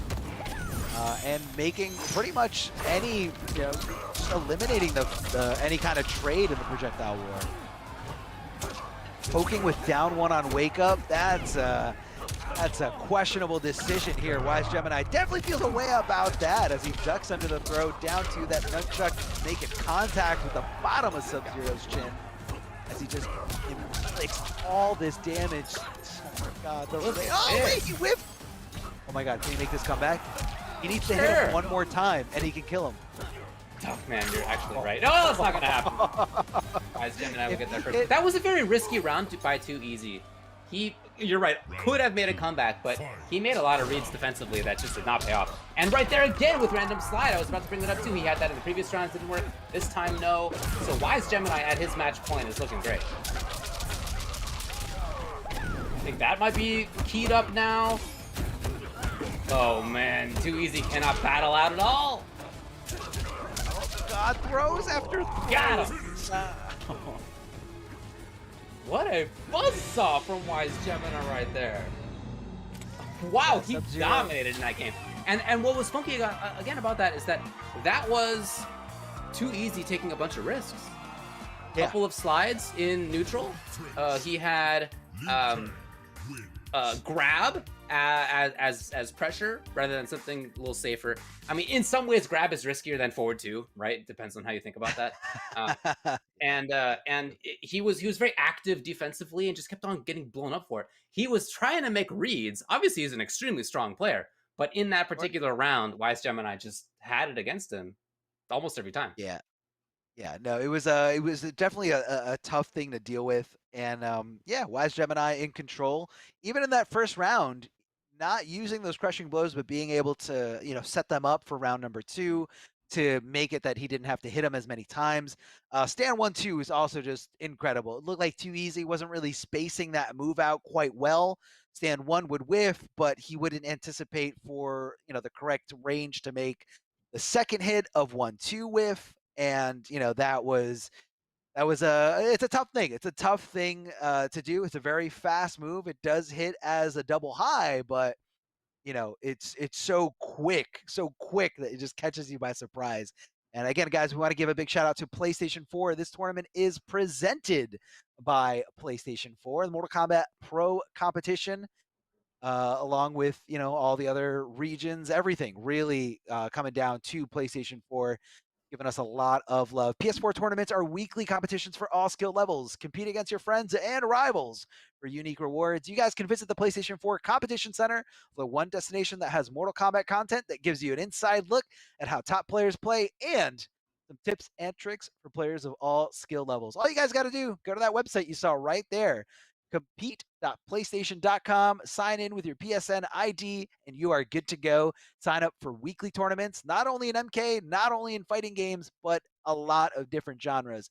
If you're a competitive guy, definitely go out there, make some friends, have some fun. So as we break down even more, these guys are getting down to the nitty gritty. So we have Wise Gemini sitting there in the grand finals. Too Easy getting sent to the losers finals here, and Too Easy will be playing the winner of Han Rashid versus Nubcakes. Now, of course, Wise Gemini sitting up there on the winner side, meaning he has not lost a single tournament set, so he still has both his tournament lives intact. This is a double elimination bracket, as it normally is for fighting game events. That doesn't mean that he's necessarily, the winner just yet, but he is going to have a big advantage going into the grand finals because whoever makes it to the grand finals will only have one tournament life left. So that means they're going to have to defeat Wise Gemini not only in one set, but 2 consecutive sets in order to win the entire tournament. But that's okay. That's in a few matches here. Let's focus on Han Rashid and Nubcakes, who do find themselves here in the lower bracket or in the losers bracket to a few losses earlier today and yesterday. Nubcake starting it off here on the winner's side, dropping down. And Han Rashid starting it off today in the top 8 on the loser side. And he's been fighting, going through player after player with that Fujin. Super strong, super fast, super mobile, and just making all those right decisions, just moving like the wind. Really love to see it, man. Really love to see it. I know you miss Nubcakes. Nubcakes has been around for quite some time, dating back all the way to the Injustice 1 days, premier Batman of the West Coast. Gotta love Nubcakes. Yeah, he's been strong for a long time out of here. We got a couple of strong SoCal players in this coming up match, which is great to see that they both made top 4, but also, bummer that they both have to play against each other, having played so much. But that's how it goes sometimes, right? Once you get to top 4, you can't complain about that. There were hundreds of people in this tournament, and they're the 2 of the 4 who ended up where they are. Nubcakes, when we asked him some thoughts about how this is going to go, this whole top 8, he said, it'll be tough. Can't sleep on anyone in this bracket. And he certainly knows that about Han Rashid as well. Han comes into this 4th overall in points. Nub comes into this 12th overall in points. So they're both in that top 16 right now, but you know, they're both trying to shore up their points. I guess they are. They both made top 4, but important still for both of them to continue to have that kind of progression of getting those points more and more over and over again. They played against each other a lot. You know, when we used to have locals and you could go offline and meet other people in person, which was a time that used to exist. They played each other all the time. Remember. I'm sure that that's continued as we're all stuck at home as well. Yeah, So I would expect that. Jackie versus Fujin here. Yeah. Online is so good, you know, a lot of great ways to get matchup experience, you know, link up with a friend, you know, tweet out, you need certain matchup experience, join some discords, be a part of, you know, the community and like subgroups of the community. So just big shout outs to everyone, you know, doing anything for the love of it all, doing anything to make the community bigger. That's what this is all about. And Nubcakes here with this Jackie. Nubcakes loves the air mobility, loves those options once he takes to the air. But Fujin, also one of those characters as well, with the Sky Waka, able to dive kick, able to cancel, able to go into spinning kicks if he's got the right variation set up. Your father is an old friend. You two fought together? We share many of the same scars. Round 1, fight. Yeah, going to be a good match between these two. Wow, what a start. They both were so active in the start right there. What a call by so they're down 3 range again. Super aggressive there. That's what I would expect in this matchup for sure. Interesting. Okay, they're both bringing out the 3s. Rashid's so fast. What a call, and the jump there from Nubcakes begins his own pressure. Yes, he's here. Oh, he needs only one more combo. That's how it is for both of them, though. Well, the pickup! Wow. Oh, could have had it. That's the problem. But he's got the hit. Okay, Nubcakes ends up taking it in that round. What a zany, all over the place, back and forth kind of round that was. Yeah, very aggressive. A lot of, you know, dropped opportunities there, you know, especially with Rashid. He got that corner instant jump 1 and not able to do too much with it. Nubcake's able to seal the deal with that round number 1, hitting that crushing blow requirement. Max range here from the dash punch. Oh, that could have been disastrous for Rashid, but he lives to see another day. Look at the awareness of Rashid, knowing that the side switch was a possibility, taking advantage of the fact that he can lock down Jackie's mobility and cut off some real estate for his benefit. Doesn't get the pick up there. Whoa, Nubcakes hitting down 2. Little zany here. Little crazy. Tries to middle blow. So close. Backing off slightly first. Getting it! Okay, a little stagger. So in both of these rounds, it felt like there were certainly times when both players were controlling things. But in the end, each time it was Nubcakes who came out on top.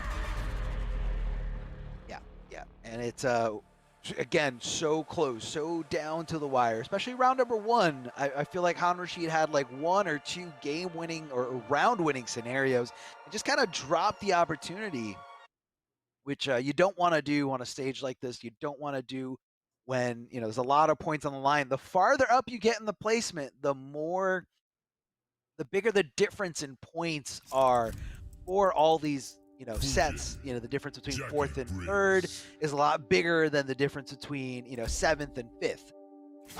So, you know, you gotta recognize that there's more pressure on the line here. And I think Nubcakes is a very clutch player. Can definitely play, and when the pressure is on, you know, he's been to offline, online, all types of tournaments, and he's just always doing really well.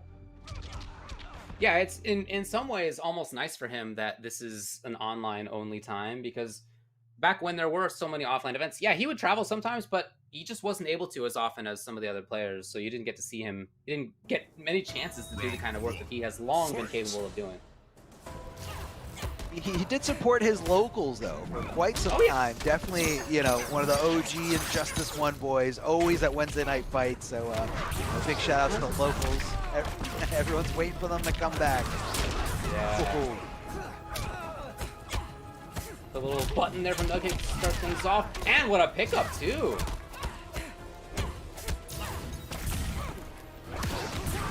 just all of a sudden like Han Rashid is the one who hasn't been pressing buttons. Something you rarely say about Han Rashid and Fuji. That's right. It's definitely true. Oh, Jackie getting whiff punished there with those straight crossbow shots. Back throw from Jackie Briggs. What's she gonna do on the wake up? Decides to jump in, maybe anticipating an up 3 to whiff. Han Rashid getting some good damage. Jackie had no choice but to go for the breakaway, minimize that damage as best as she can. Now we're in a one-hit scenario. Fatal blow on the table. Not sure if we're even going to see it from Han Rashid. Look at that awareness there, knowing that she came off that breakaway, knowing that she didn't have access to it for quite some time, and there was no need to utilize that finite resource known as the fatal blow. He had to start, but just didn't get the hit confirmed for some reason. Han Rashid now out of the corner. Oh yeah, way out of the corner. Oh, Jackie's just trying to chase her down with death. Right? Yeah. Very, I could almost see the frustration there from Nubcakes. Like, I just need to get in. I need to get closer. Dad punch. So I really like the style that we're seeing out of Han Rashid. He is mostly away. Well, he whiffed, and big chance by Nubcakes. But until that, he was really playing for distance. He was playing for his extra superior range over his opponent, and it was really working out. Yeah, no, it was until he all goes away. Until he Everybody's got a plan until they get dash punched in the face. Oh, he will kill himself. No, he needed to get out of there. Yes, absolutely. Oh, he was just forgot. Gonna say he was about to slide into it. Oh. he forgot. Is that still there? Right? Came off Yeah. the screen, so came off the screen, so I thought it went away. Had enough sport? That's gonna be a plus. String. Han Rashid sort of respecting there. It might have been a duck. Maybe calling out a throw specifically against Jackie, which is a tough call because she does, you know, lunge back so quickly after the play. Yeah, and here's this distance game again for Han Rashid. He's shooting crossbows from across the way. He's coming in with the wind now and then. And stabs here and there for the Skywalker, but in general, you can really tell he does not want to be anywhere near where Jackie is. Oh, he's close.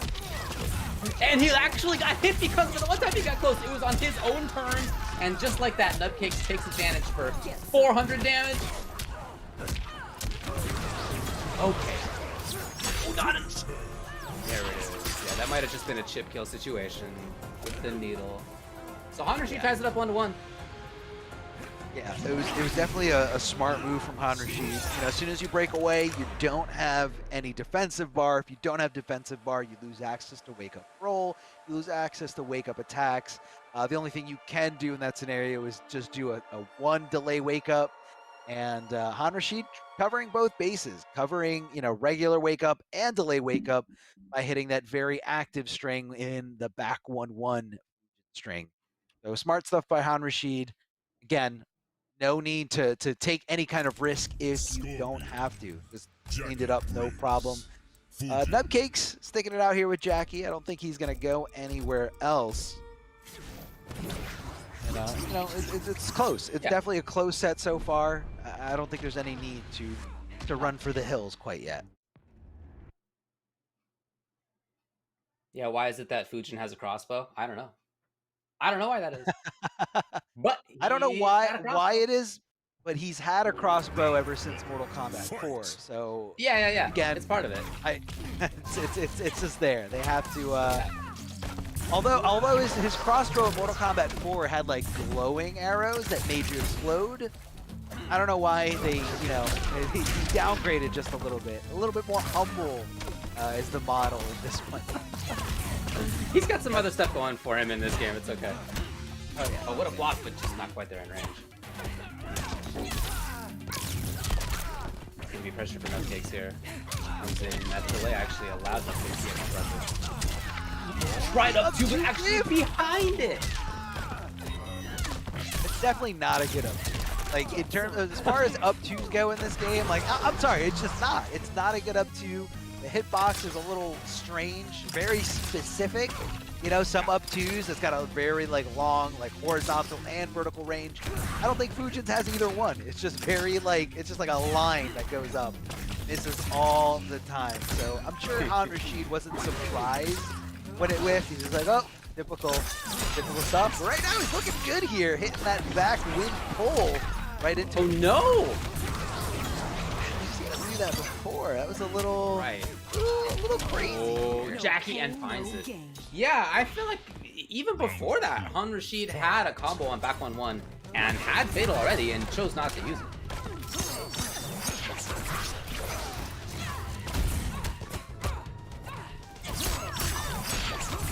Backwards movement into the whip punish again. You can see how important that's been for Han Rashid, that he has these far-reaching normals, and Jackie's pretty stubborn. It's been key to Han's game plan. Yeah, she's definitely a stubby character. Yeah, little DOT, but that's okay. He's got a lot of health to work with, so it's not usually a problem until you get down to the single-digit health bar percentage.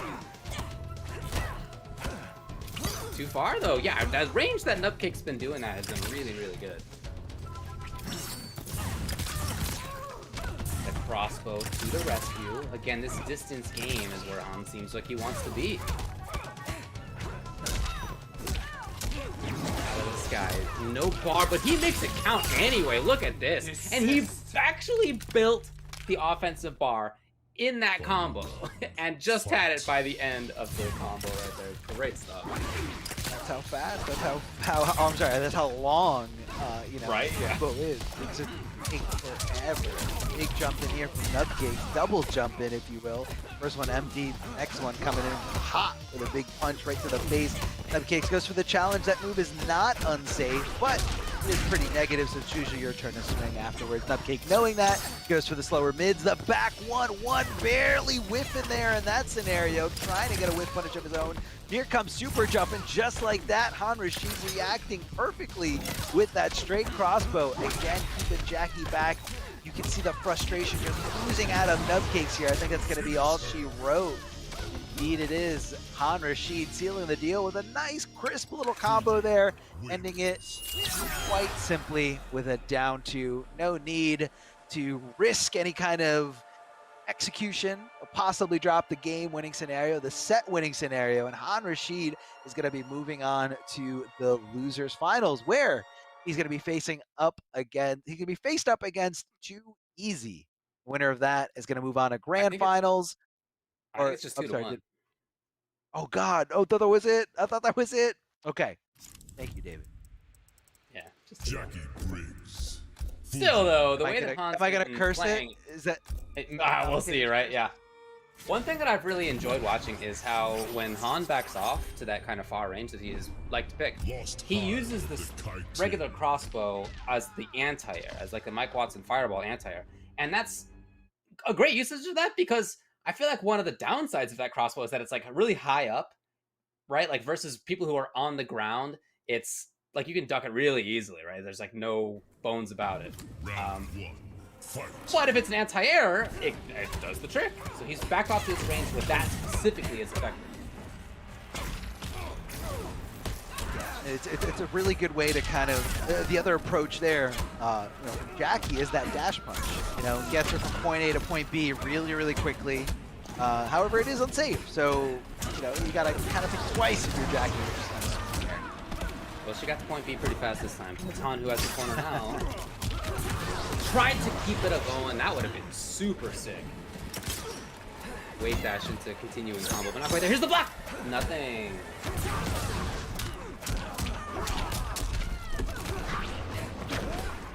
Woo! Wow. Okay, Nupcakes is in there. Going down. He gets pressure right up close. He was worried about something. Whatever it was didn't come. Maybe Han Rashid in trouble. Can't afford to grab. Can't afford to stay there very long either. And what a punish by Nub. I love seeing the dash punch usage right there. Even if he had stayed up in the air, she would have just kept, she would have chased, right? I like that a lot. Yeah, would have chased him down, would have, closed the gap, so to speak. That's going to be a big jump in, but he actually didn't commit to the rest of the string, or maybe he just put it in wrong. It didn't matter either way. Able to get the next hit, able to get this next throw, and Nupcake's in full control here, and Han Rashid with the delay wake-up buttons. Nubcake's not covering both bases there, but it is a little tough. Sometimes you gotta call them out specifically if you want the right kind of pressure and the right kind of reward. Back throw from Han Rashid. No failed escape triggered, so no crushing blow requirement fulfilled. Comes the dash punch from Nubcakes as a regular punish. Ooh, Han Rashid really just trying to block it out. Didn't continue. Again, didn't continue. Can't hit him from that single hit. Just unfortunate for Nub that he didn't continue on either of these. He's just trying to get some chip damage. It's always trying to make happen. And that's going to be punished for sure. Oh, the block comes right off as Nubcakes ties it up 2-2. That doesn't seem like it was tied down there very well. Just knocked that straight off. Just right off. Only thing holding it is a spinal cord. That's it. It's not like a super strong part of your body. No, no. Or Jackie is just that powerful. Clean right off. I might have cursed him. I might have cursed Han Rashid by calling that that set a little too early. Nubcakes definitely feeling it, definitely loving it, taking advantage. But hey, that's what happens. You gotta roll with it. Han Rashid, you're still in here. Game 5 scenario. The ball's in your court. You can change up the variations if you want to, but I think he will. So he wants to add a little bit of maybe a different, different element into this scenario, a different element into this situation for Nubcakes. Something that he possibly wouldn't have labbed against, something he possibly wouldn't be anticipating or know how to specifically fight against. But we'll see. We'll see what the loadout says. But for the most part, I think we're going to see pretty much the same thing. I think he just switches out or switches in and out with the tornado kick for certain matchups. Well, we're coming down to the final game between these two. Again, they have played each other so much from the same region here in Southern California. Two players who I've been seeing going back and forth against each other for years. Very cool to see that they both made it to this top 4, but one of them's about to go out. Who will make it into losers finals? Here we go. Such an active, fast move. Like, and the way it just brings Fujin in, like that tornado. Very, very tough thing to deal with. Like, if you're not ready, it hits you by surprise all the time here. Nice anti-air from Nubcake, shooting that up.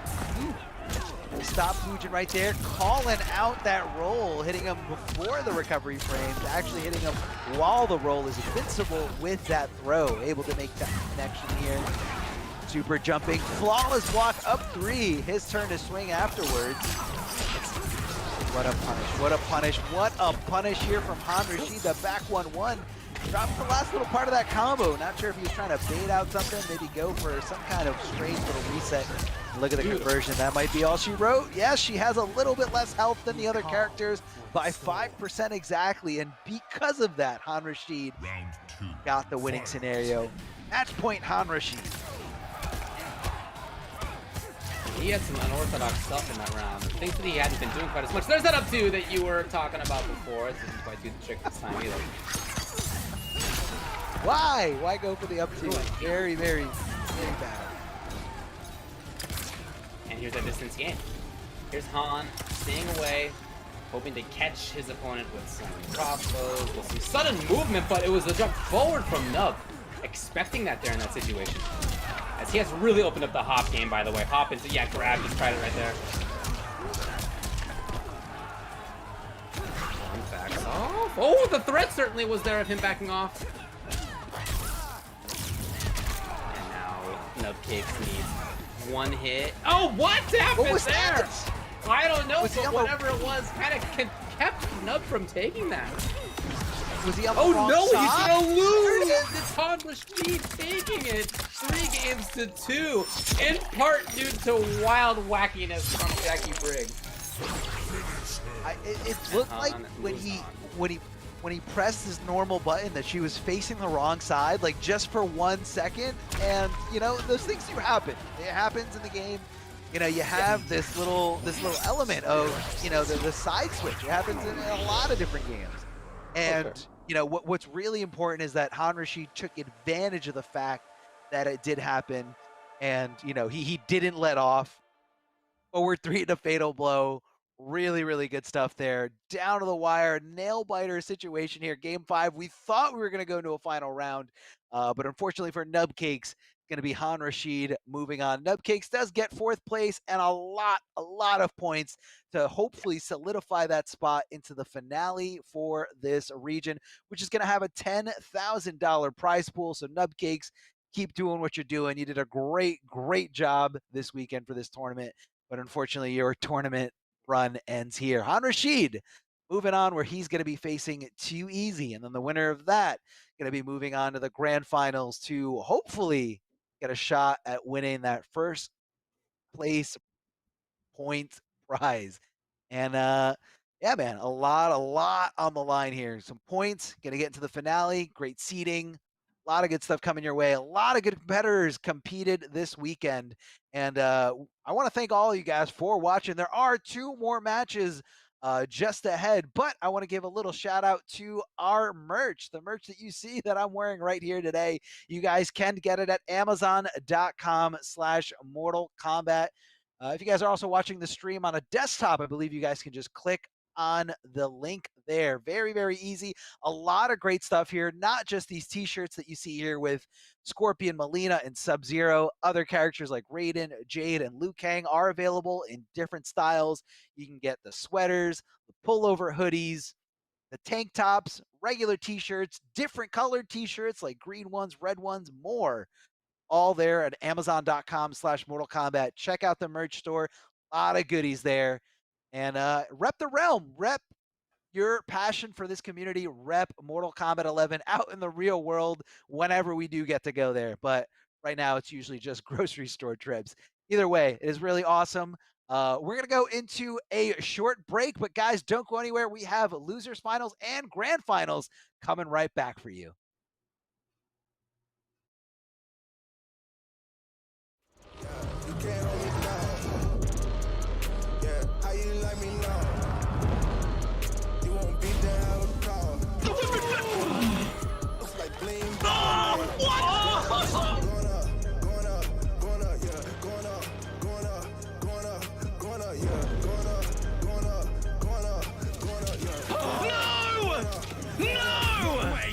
No jokes, no gimmicks, just combat.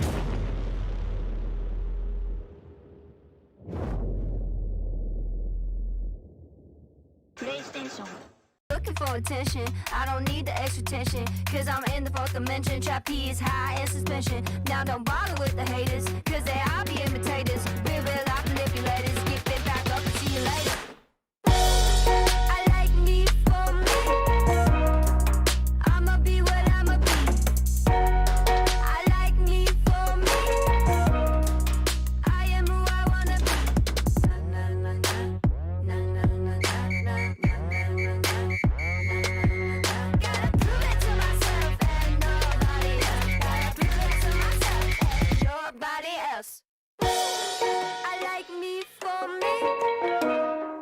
I'ma be what I'ma be. Prove it to myself like nobody else. Gotta prove it to myself like nobody else. Gotta prove it to myself like nobody else. Gotta prove it to myself. I like me for me. Hey guys, Ketchup and Mustard here, and it's time to test your might in the Mortal Kombat 11 Open Series. Ready to rumble? Power on your PlayStation and head to the Events app, filter by type, and select a convenient date and time. Boot up MK11 and locate the PS4 Tournaments menu option. Click it to visit a familiar place, the Console Events tab. Sign up and prepare to play. Once registered, you can view your tournament details and check-in time. A notification will remind you to tighten your black belt and get over here for your match. Continue combat in the open qualifiers to close in on the competition. Thank you for watching, and we'll see you in the tournaments.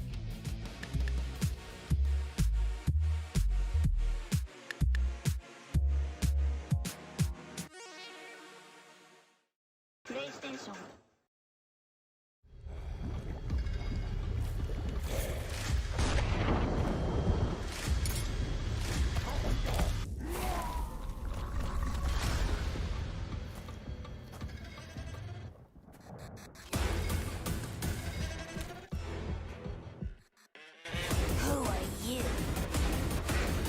I'm your worst nightmare.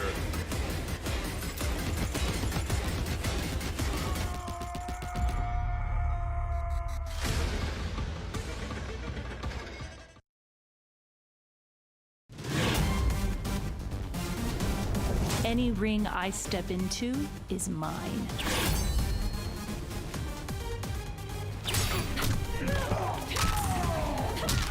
End of the line.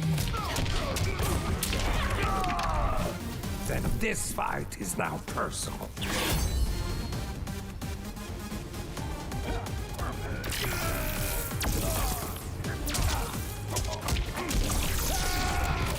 It is exhausting being so perfect.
Welcome back, everyone, to the North American Pro Competition NA West. I realize I said North America twice right there, but you know what? That's where we are, baby. It's getting kind of late here as we enter our top 3 of the night. My name is Mr. Aquaman, and joined by the one, the only Ultra David to close out this top 8. And boy, oh boy, we got Wise Gemini sitting on the winner's side, and here on the loser side. By the way, looking really dominant in that last performance was Wise Gemini. Sensational. Yeah. We're going to have Too Easy going up against Han Rashid here in losers finals.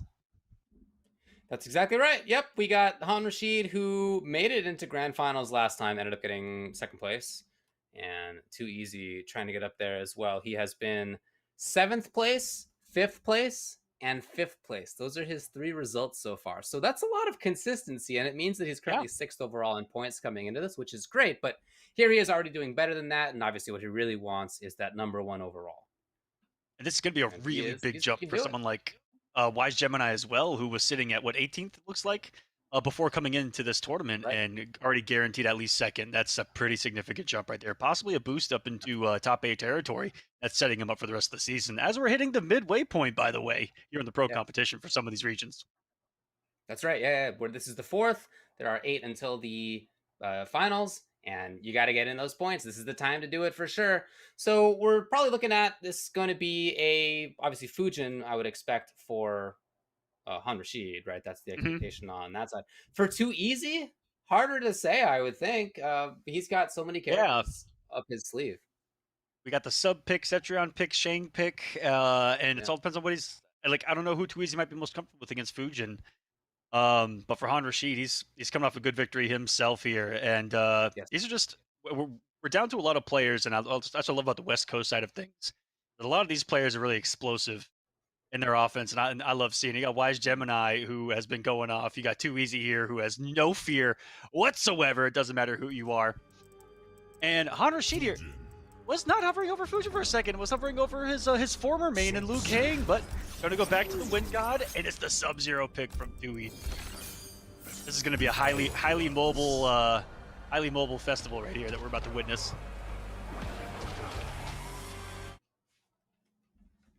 Well, here we go. It's going to be losers finals between Han Rashid on the left from Southern California, Too Easy from Washington. Well, at least living in Washington, but actually currently in Texas. Yeah, he's here.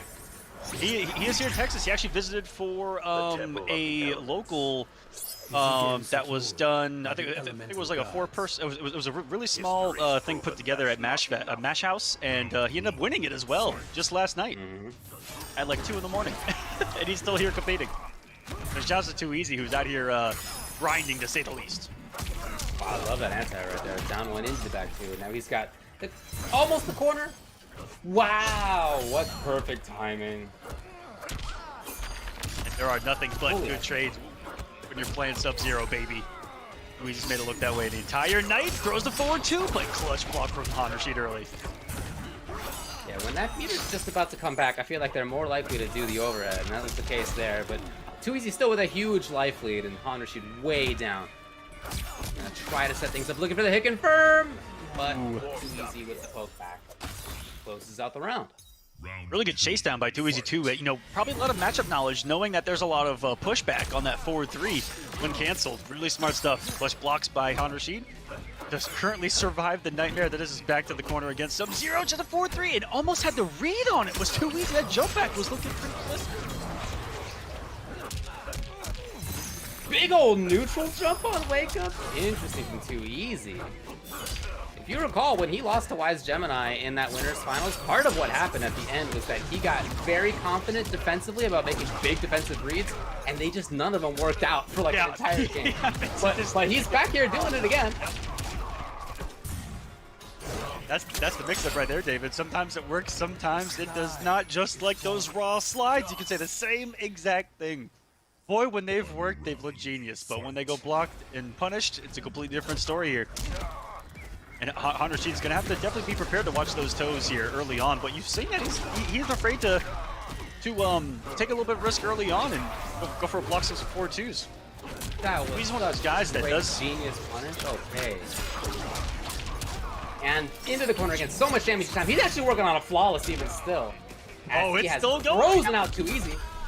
Not anymore. Oh, man. If you notice there, even Han Rashid didn't want to tempt the devil and try to anti-air Sub-Zero with a jump one, as this is still a dangerous territory. Oh, no. It's 2 hits. It's 2 hits away. There was 1, and it was blocked. And man. Number 1.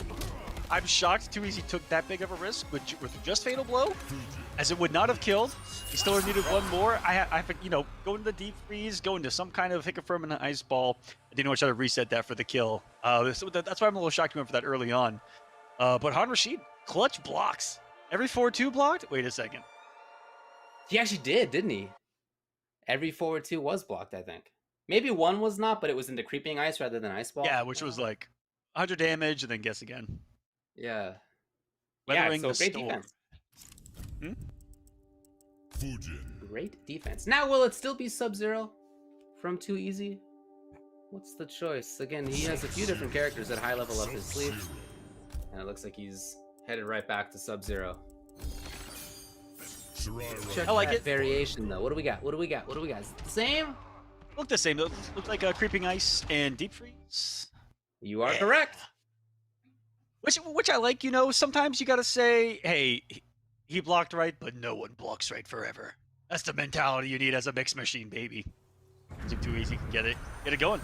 Well, after Han Rashid, it's been nothing but impressive play as well. You know, this guy, over the past few months, and more specifically when the pro competition started, you know, this guy has been playing at a different level, it feels like. And a character like Fujin fits him so well. He loves playing with space on the screen, high execution stuff. That single hit confirm of forward 3 to close out the last match, by the way, was absurd. But he practices those hit confirms every single day. Not a bad character as well, I just want to point out. Oh, yeah, let's... Not a bad character as well. I'm trying to get the And you players... can see the way that he moves it, I love his movement. That is to say, both Fujin's and Han Rashid's usage of that movement. Not just the wave dashing, but also how he moves up into the sky, how he stabs in with that forward 3 like he was just talking about. That said, as we're talking him up, it's Too Easy with the lightly. He almost had that forward. Wow. Down one, interrupted it first. That took some big old cojones to do a down one after the jump in there. And it saved Han Rashid this round so far. 34 seconds remaining on the clock. And the reversal slide punish that was... Oh, not enough. Having some knowledge. Not enough. He does not have another bar either. Oh, it's Han Rashid for down 2. And there was a breakaway as well. Worst case right there by Too Easy. 5.13 health there for Han Rashid. Doing the damage. That's going to take a little bit of a wind out of Too Easy, I feel like, who felt like he was in full control of that. Yeah, it's frozen a little bit for sure. Restand? Ooh, and he just danced around him. That movement, forward and back, like, yeah, I've seen a lot of good forward dashes and forward wave dashes in my day at MK11, but when it comes to the back movement, you look at Fujin and you're just like, oh! Sometimes. Absolutely, yeah. And he uses that so well, Han Rashid, to make things whip and then come in for the whip punish. Oh, yeah. Again, as we're talking him up, it's Too Easy getting pressure. There we go. Overhead. This time, yes. It's almost exactly as much health as when he tried it in the last game. And he needs one more. He needs 2 more. Han Rashid trying for chip out of there, and then jump kick comes to the rest of Too Easy. Final round. Fight. He's alive. On I think a slight little wave dash there. Yeah, you're just never sure how close he's gonna get to you with that thing. And if he then comes close and then backs off, he can make you whiff and you can punish, right? That wave dash forward, back dash cancel, back 1-1 has got to be biggest whip punish things in MK11. Gets pressure going here, takes away, I think he took away a gap right there that, oh, that was a raw one. Oh my goodness. It's a big slice in for Han Rashid though. Whip punish! He went underneath the axe. Gets the health lead, but overcommits to the corner. This is the corner now. Now there's no overhead into Ice Ball. Right, not yet. Looks like he doesn't quite need it. Whoa! The interactable came to the rescue. Oh, he didn't commit! Oh no! And look how safety first we're seeing Too Easy play. Ow my god! Okay. Yeah. This fight was your last. It's Too Easy. When he's on the hunt and you have like 1 HP, it is beautiful to watch sometimes. Terrifying to watch sometimes, but yeah. It'd be more terrifying to play against, if I'm being honest with you. I would. Yeah. But he will do whatever it takes to hit you. It does not matter what it is. Makes for some really good scrambles. He's still alive here. Only 1-1. That's the way she goes sometimes. You know, in game number 1, the 4-2s weren't working out so hot, and I like that he stuck with Sub-Zero in that moment. And look what works a couple times the second time around. Those 4-2s, baby. Got him back in that one for sure, but it failed well. And know, you were talking about how with a character like this, sometimes in some games you're not going to get it right, and then the next game maybe you get everything right. It's just kind of how it goes. And in that game, there was a lot more to it. But among the good things that Too Easy did was, yeah, he hit more of the mix-ups for sure. Round 1, fight. Oh! Wow. Really trying to check that backwards wave dash movement. That honestly is very common out of Honor at the start. But right there, Too Easy just didn't get it right. Uh-oh, is this the beginning of a game where he doesn't get it right? We'll see. Oh, boy. Looking like it here. Tried to jump out of the corner, and look who was ready for it. Rashid meeting him with the jump kick. Maybe that didn't continue. And Too Easy, you already saw the lack of belief on the forward, too, as well. What a block. That looked like it was on reaction. The check. On definitely plays, you know, 100 miles an hour. I've gotten the opportunity to play him kind of in person, and it's the same way. He plays at such a good speed and has really good reactions like that, too.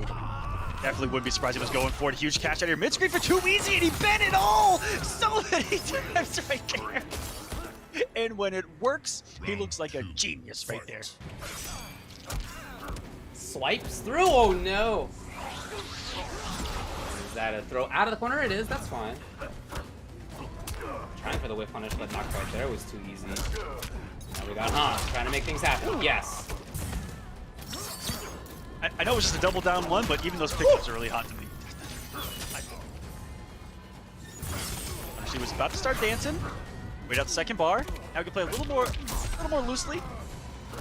Han is so active on Wake Up. Okay, the one time he's not is the one time that Too Easy comes in with grabs. Did you see how many wave dashes it looked like Too Easy did right there to close like a 2-foot gap in comparison to Ujin's half a dash?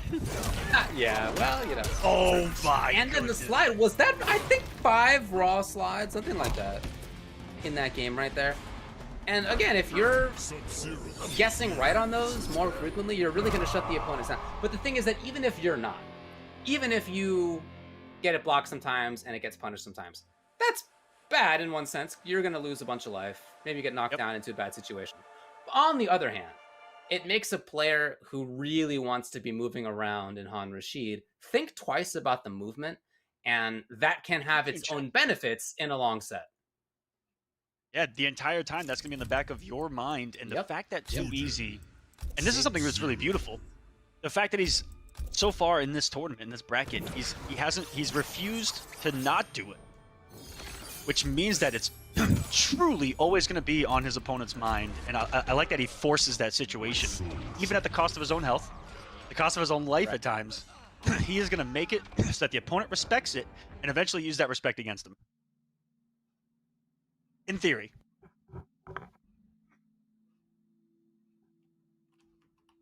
Well, that is the theory, but he's making it work right now. Yeah.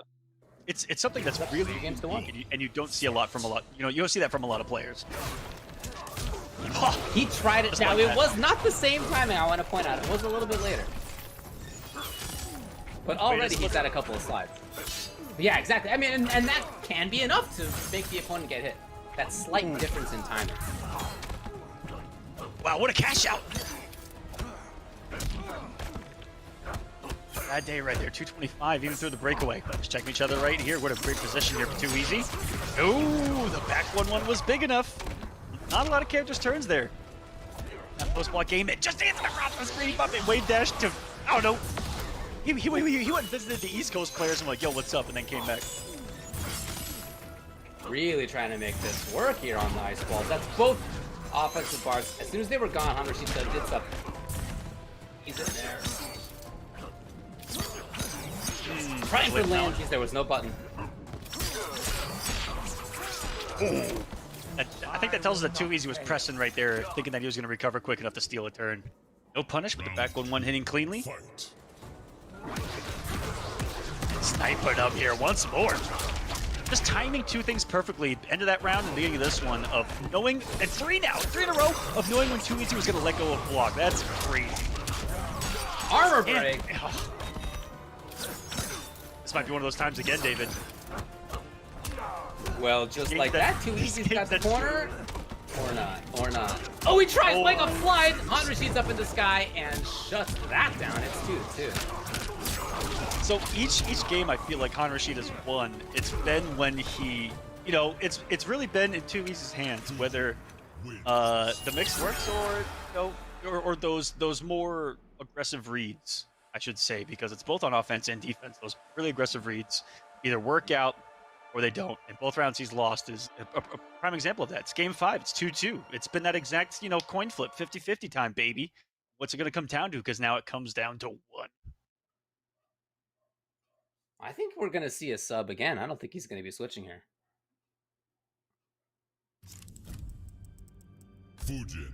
What are you going to do? What do you got? Got to win this game or else he is out of the tournament. Would he make the switch? Sub-Zero. Okay. Look, I think it's fine. We're in a 2-2 situation. He had the lead in it for a little while. I gotta ask, what are the odds he starts off the slide? You're looking for round start slide? Maybe like a syncopated, like, wait a couple of beats, then slide. What do you think? Slide in the first 3 seconds. What do you got? What do you got? Yes or no? All right, 2 seconds. Oh, we both lost. Well, Han Rashid starting off with something that neither of us expected as well. There it is. If only I had said 5 seconds. And if only he had started with the raw slide this time around. Oh boy, that's pure mind games. And here we go. We're already back in it. Ooh, wow. Interesting air-to-air kind of answer. Subs out. Sword to the rescue, but still punished. He avoided everything and still got punished for that. Whoa. Got a whip in there. Lucky walking to some active frames of Fujin. That short hop kick, Han's gotten a lot of mileage off of tonight. Oh no. Oh, he didn't. He could have just. It could have been anything, Aquaman. It could have been anything. Oh, I'm not even sure that was scary. That was. Wouldn't you just? I don't know. But I definitely know that Han Rashid would have killed if he had done. He confirmed it's a fatal of his own. Yeah. Instead, it's match point 2Easy. Fight. Oh. That comes back to bite him, and now 2Easy has a lead, and now he might get even more crazy. How does he handle this situation now? Up around. In the corner, though. Wig it up with what? With a low.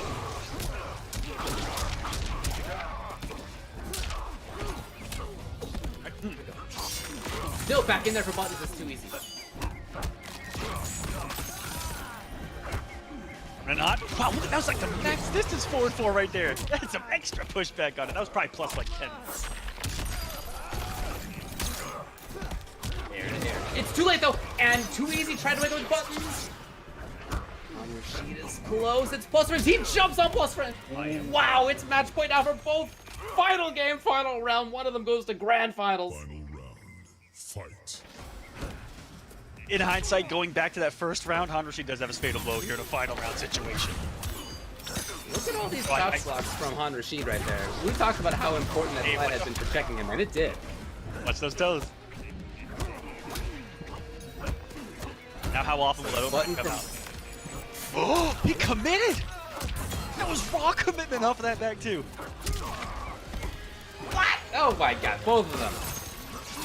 Out in the stratosphere with these reads right here. We're swinging. Absolutely. Overhead, it's blocked, but just creeping ice. And then Han Rashid is blocking low after that. Blocking low all over the place here, looking for that slide that he wants to punish, but 2Easy now is not giving it to him of all times. He understands when not to do it and when to do it. All right, next hit. Oh! Is he there? Can he get it? That's gonna do it right there. Han Rashid will take it over 2Easy. 3 games to 2. Final game, final round. Not only that, final 20% life. As close as it gets right there. What a game. Very interesting match overall.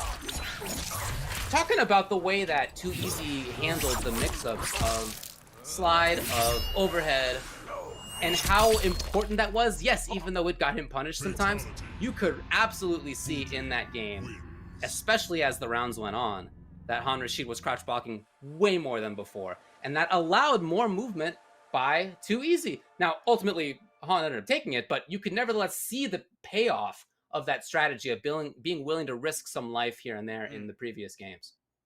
Absolutely. That's going to be it for Too Easy's run here. It's going to set up our grand finals. It's going to be Han Rashid versus Wise Gemini. They haven't played so far. It's going to be exciting.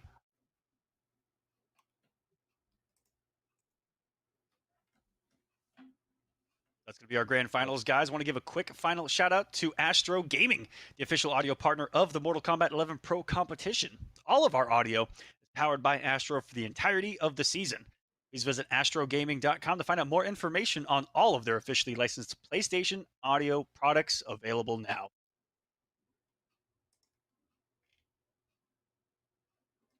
They're setting up this next match, guys. Grand finals time. A lot on the line. A lot of points on the line. There's a big difference between second and first here on the Pro Competition. First place getting 350 points. Second place 260 points. So almost a 100-point difference here on the line. It's big, especially for Wise making a massive jump from 18th.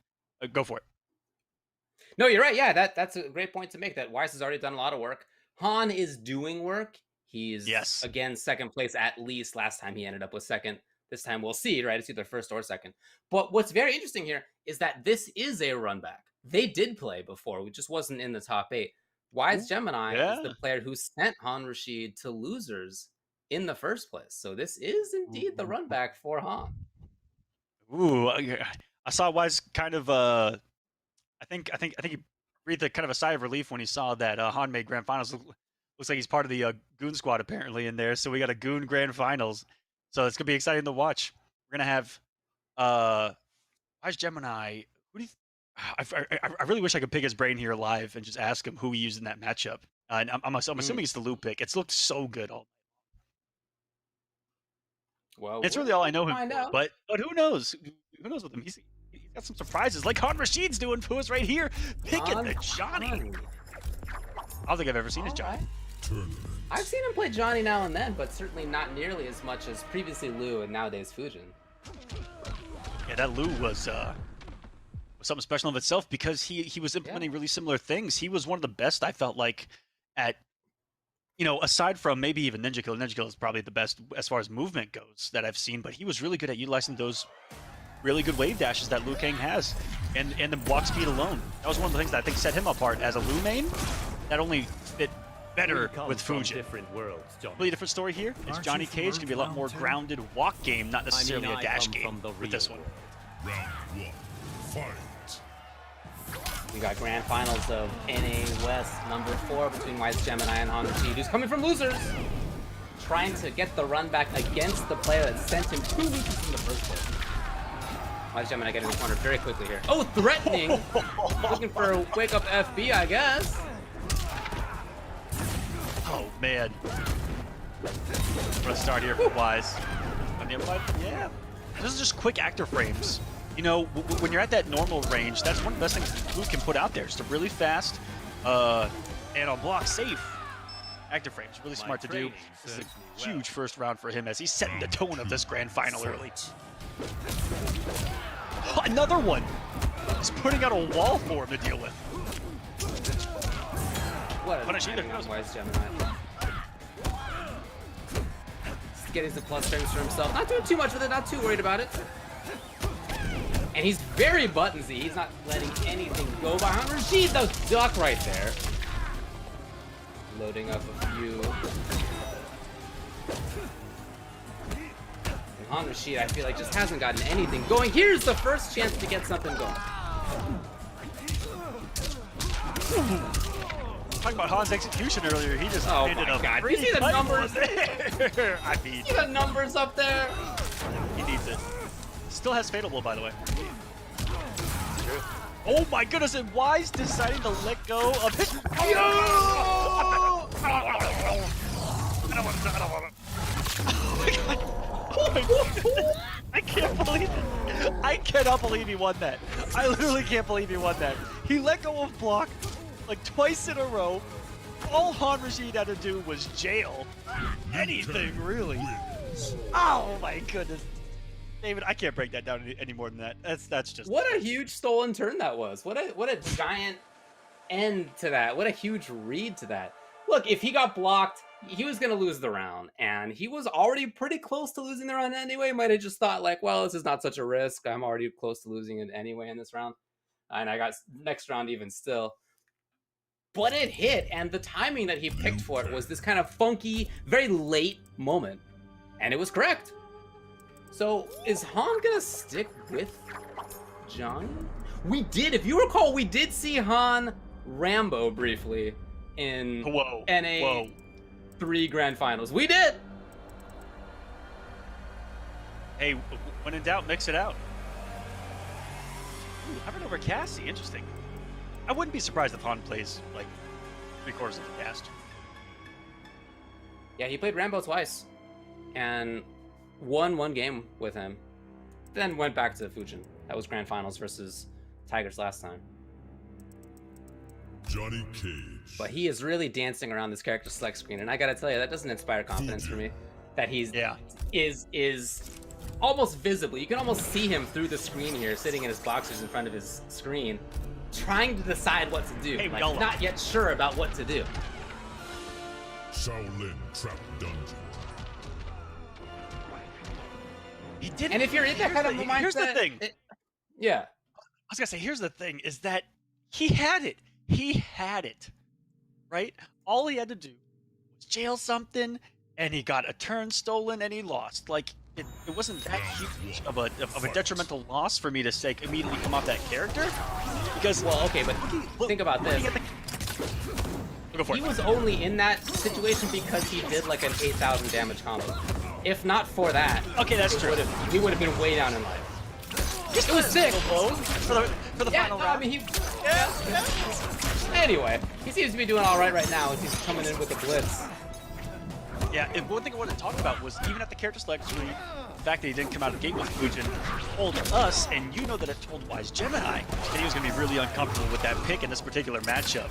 But anyone that goes home to the original character, I feel like 9 times out of 10, does pretty well. And that's what we're seeing out here at Han coming out. Like, bang it. Round 2. Fight. Secret Suite. It goes so far? Oh, it returns the favor.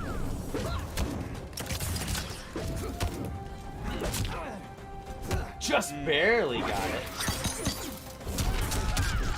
I wonder if there's different cancel advantages of that to where max distance you maybe can't confirm it. Yeah, you don't have enough as much time. Yeah. It's just based on the active frames. Yeah. Oh! Okay, that was swag. That was okay. Okay. I All right. All right. I don't know. Wait. That was kind of sick, actually. Yeah. The micro dunk. Are you kidding me?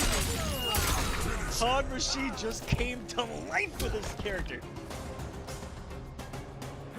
And that raises the question: why doesn't he just only play Fujin? Because it's you guys saw it. It's like a work of art. Also, I'd never seen that combo, and now I'm about to go try that in practice mode. I'm definitely gonna try that in practice mode. It's snare jump 1 in the tornado. Okay. All right, you got it, bro. Yeah, the way that went makes me wonder why he seemed so hesitant to go with Fujin. I mean, maybe you saw part of it, the flying kick punish on Needle, for example. No, you can't do that, yeah. But, like, the way that it went overall was clearly a significant win by Fujin. I don't know, we'll see. Maybe Wise Gemini will show us why it was that Han Rashid didn't go to Fujin in the first place here. Yeah. I'm definitely looking for something that, like, matchup-wise. Tell me otherwise, but that was a really good fight. The only thing that I've seen so far is the Dragon Kick punish to the Needle. Other than that, you don't have to do Needle.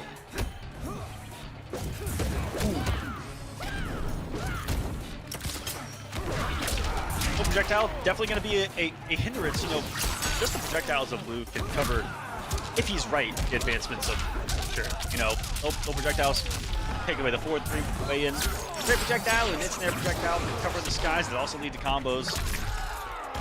Oh, and on top of that, just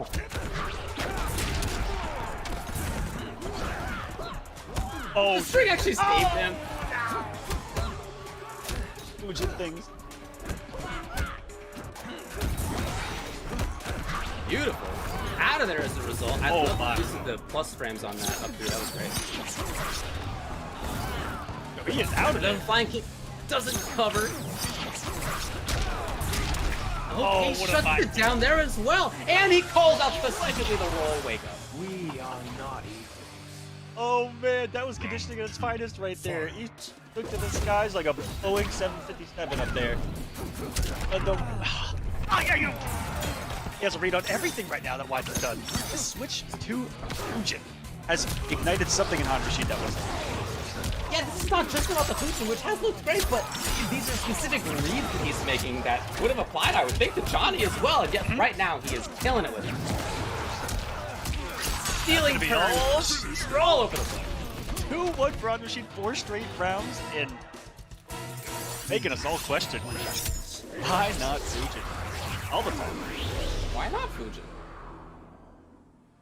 Oh, this Fujin's so sick, dude. That not just look that at combo it. that Yeah, I'm thinking about, just but look at the again, his ability to get into the right places at the right times with this character. The character gives you the tools to do it, but not everybody does it. Not everybody can do it. And Han absolutely can do it and does it all the time. Puts himself at the exact right spot to challenge, to escape, to start offense, to look for hit confirms. And in these last couple of games, he has been there constantly. If Wise can make an adjustment. Right now, it's just getting settled, I feel like. He hasn't found much of a base of operations against this Fujin quite yet. It's been more of a battle of survival so far. We haven't seen a lot of command grabs and pressure. We haven't seen him get a lot of pressure going in general. I was just saying, I'm gonna say, did he have command grab the whole time? Because I haven't seen it in this set. That looks...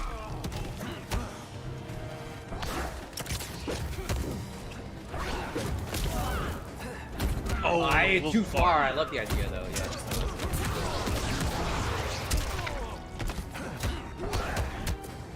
Close the gap anyway. Has to avoid this corner. On's did a really good job here. It's out there. I'm looking for highs. You can see a neutral duck in there briefly as well. So even there, he's still being active. He's calling things out. Okay, no big deal, really. And Oh, but no. it's actually. Woke up with a backdash, it looks like. Get ready for the punish. Han Rashid now.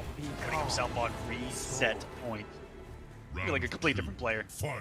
His Let's call it what it is here. Ridiculous. Ridiculous.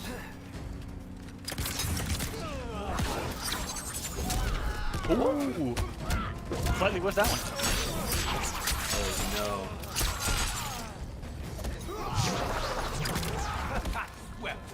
Called him out swinging there. Should get punish? Yes. Not the hardest one. Han Rashid, definitely when he has the health, he looks like he's comfortable taking those risks, you know, with the needles, putting, you know, whipping something out there. He's a little more aggressive when he's got that health, which is good to see. And it makes it a miraculous trade with the forward 4 that was already active. Look at how active he is being. And you just never know where he's going to be. Sometimes he's going to be right up close. Sometimes he's going to be at this distance shooting crossbows at you. And it's just so hard to know any given time in advance what he intends to do. Now a fatal blow could do it for Wise, keeps himself alive, and Han makes the read of an earlier, quicker jump normal right there. Looked like Wise was gonna wait a little bit, try to get some plus frames on a jump in, or we saw earlier he was mixing things up with empty jump shenanigans, empty jump down 2, little things like that. Not falling forward here, Han Rashid to put, you know, in a smart situation, in a scramble situation, you want to get some quick active frames on the screen. That's what that bad boy was all about. Really smart stuff to reset this bracket and get some vengeance on Wise Gemini. He needs to do it again though. He wants to win this tournament, and he's given Wise a lot to think about, a lot to marinate on here at the character select screen. Because it's a new set, technically both players have the ability to pick different characters, but there's no way we're going to see Han not pick Fujin, right? After the past few games, the way he just did. Was that 6 straight rounds? I think it was. I felt it was 6 straight rounds. Domination. No. I mean, he could. Technically, it's in the rules, could. but I would... But why, right? Okay, yeah. There's no way. Yeah, I kind of wanted to see it, though. Character that... Like, no, well, you can go back to would've- NA3. Go back to NA3. He played that Rambo, dude. Got a couple of games in with him. He had the crawl, if I recall correctly. I was happy about it. John Francis Rambo. I don't even think that's right. I have no idea what his middle name is. We're not going to see that here. Nope, we're going to see the Grand Finals reset now. It's the final set of the tournament at NA West number 4. And it's starting off strong now for Wise Gemini, who honestly occasionally seems a little bit hesitant to me, even as he's pressuring here. And even as he's getting some damage, he is not being as active, not as oppressive as we have seen from him before. Ooh, nice read there, right? Wise. Han has made such good decisions. Every time his back has been to the corner, I've kind of noticed. Every time he's in the corner, I don't think he's gotten hit cleanly. Oh, his defense has been excellent. Come up. Oh, whatever. How did you get that input in? Right? Physically, that's a lot of craziness, but Han's all about it. He thrives in craziness. He was born in it, ladies and gentlemen. And gets him with the throw. Enough for the kill. 7th straight round, by the way, David. Wow, you're right.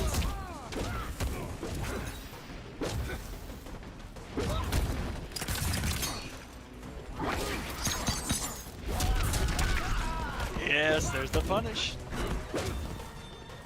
Underneath and allowing... Okay, fine, yes. But not into much. He was clearly just going for that anyway. A lot of respect there. You know, Wise Gemini, yeah, I was going to say, he was frozen. Yep. He was absolutely frozen. He dashed up into a certain spot where he was worried about slide or back one or whatever, and he just was stuck. And then for a minute, Han Rashid was worried about low projectile, right? Things like that, but the moment he didn't see it, he was the one that became the aggressor. Classic stuff. Well, Han Rashid needs 2 hits if it's the right hits. Big jump in! No! Oh boy. Could have been something. Has been on point so much today, but right there, not quite as much. Final round. Fight! Wow. No punish. Says 1-1 or was 1-2? I'm curious if that was a missed input of a back 1-1. Oh, I don't know. Should be big. Oh no. Wise had so much damage there. Han didn't even have a breakaway. That could be it. That honestly could be the difference maker. Something like that where 40% I think could have been on the screen. Wise Gemini in a punishable situation. He just sweep. Probably missed input forward 4 as back 4 in this situation. Likely for Han against a very scary character. Is it enough? It's not. But even chips, if anything comes, yeah, he of course tries it. No punish, but this is surely it. Yes, Han Rashid takes game number 1 of this set. Now that streak of consecutive rounds is over, but nevertheless, Han takes his 4th game in a row.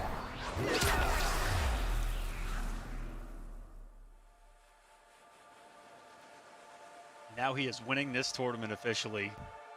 And I really wish we got to see that previous engagement that they had. Like, I almost need to know how Wise beat him last time. Like, I don't know what the missing ingredient is.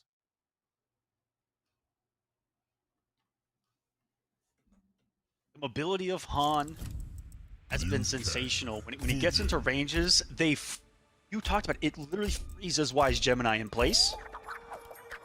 And that's just playing right into Han Rashid's hands, who's going to dance around you. He's going to open you up like Muhammad Ali out here. And Wise Gemini is so strong, right? We have seen him against other players absolutely dominate tonight. He blew up too easy. Too Easy is very strong. So clearly Wise Gemini has this ability. 3-1 over Nubcakes, right? But in this set and the previous set, Han Rashid is, yeah, frozen him a lot of the time. Respecting so many different options too. Quick wave dashes that are really hard to react to, the slides, the range, the back 1-1s. It's airborne like crazy, nice chase down.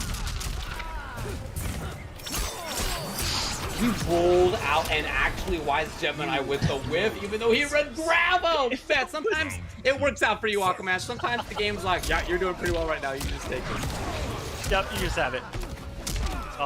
Is continuing the domination. There's the short hop that got him so much mileage earlier. I think he's let go of a block for about 5 seconds there. Ate a couple back ones to the face. Checks all of us there from Liu Kang. But some active frames right there. Scooped him with the back two. And look at the back dashes into the down four. It's just trying to stop Wise from even having a freaking turn in this game.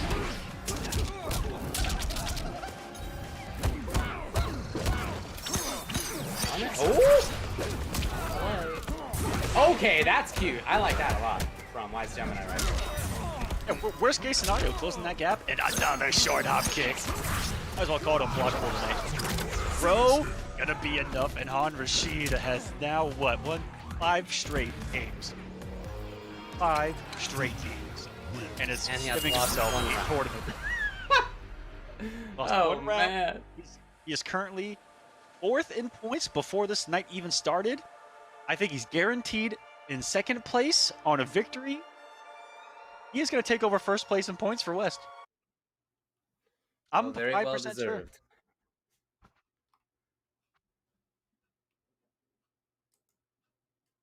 I don't want to talk like it's over.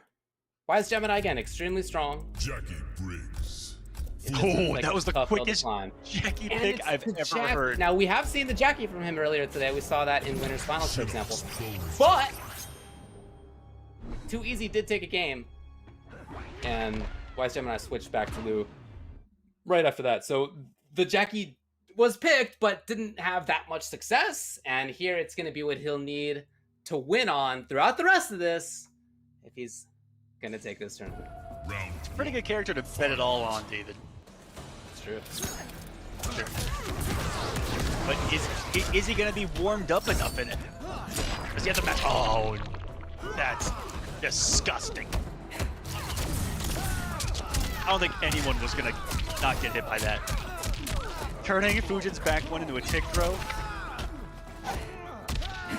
But Wise, not let it bother him here. Yeah, looking good. Each other. Bahan's still with the life lead. Remember his strategy of just staying away a lot of the time versus Nutcase. Going down. He was also playing Jackie, of course. Okay. Will he try to get the kill on it? We'll see. It's a lot of scaling. Give me those shields. Give me those skulls. Oh, I'm gonna say yes. Oh my goodness. So close. But anything, she doesn't have any. The speed of this man, and escape failed. Okay, that's You that was so ready for fast. this? It was so fast. Round I got a syllable out. Fight. Yeah. Those characters are going faster than your own mouth. Yeah, I know the struggle for sure. The language you're speaking. Nice anti-air. An unconventional one too, a back one.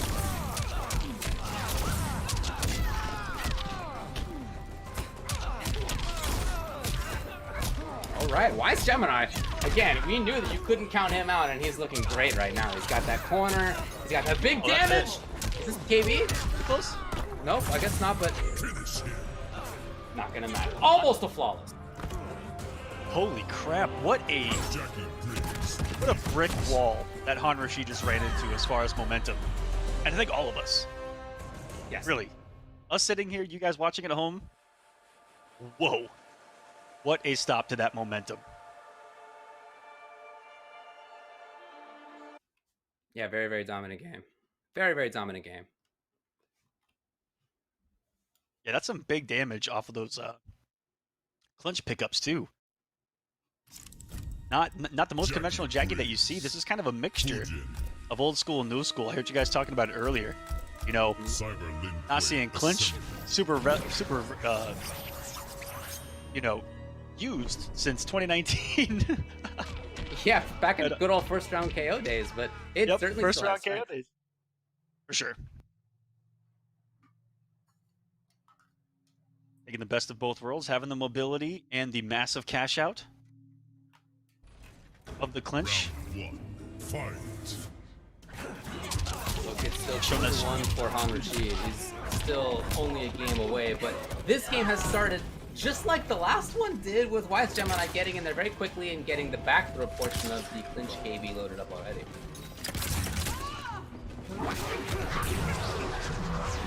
Oh boy, the mobility on the screen right now. Wise is just getting hits left and right, and that started, it may have started a little bit of the seeds that he planted in the last game, where he threw Wise Gemini an awful lot in a row. I think that's going to try to open up some of those stagger things. It's really just a nice strike throw game he's implemented here early on. See what Han's able to do in the corner, and he's already started. It's begun. He thought a breakaway was going to come. He lost some momentum there. He's back on the hunt. Comes up. Might be. Has someone finally been able to contain the mobility of Han Rashid? She doesn't have any ranged options. Well, there's one of them. There it is. The Cyber Sub-Zero assist. Round 2. Fight. Rip. I want to pour one out for Cyber.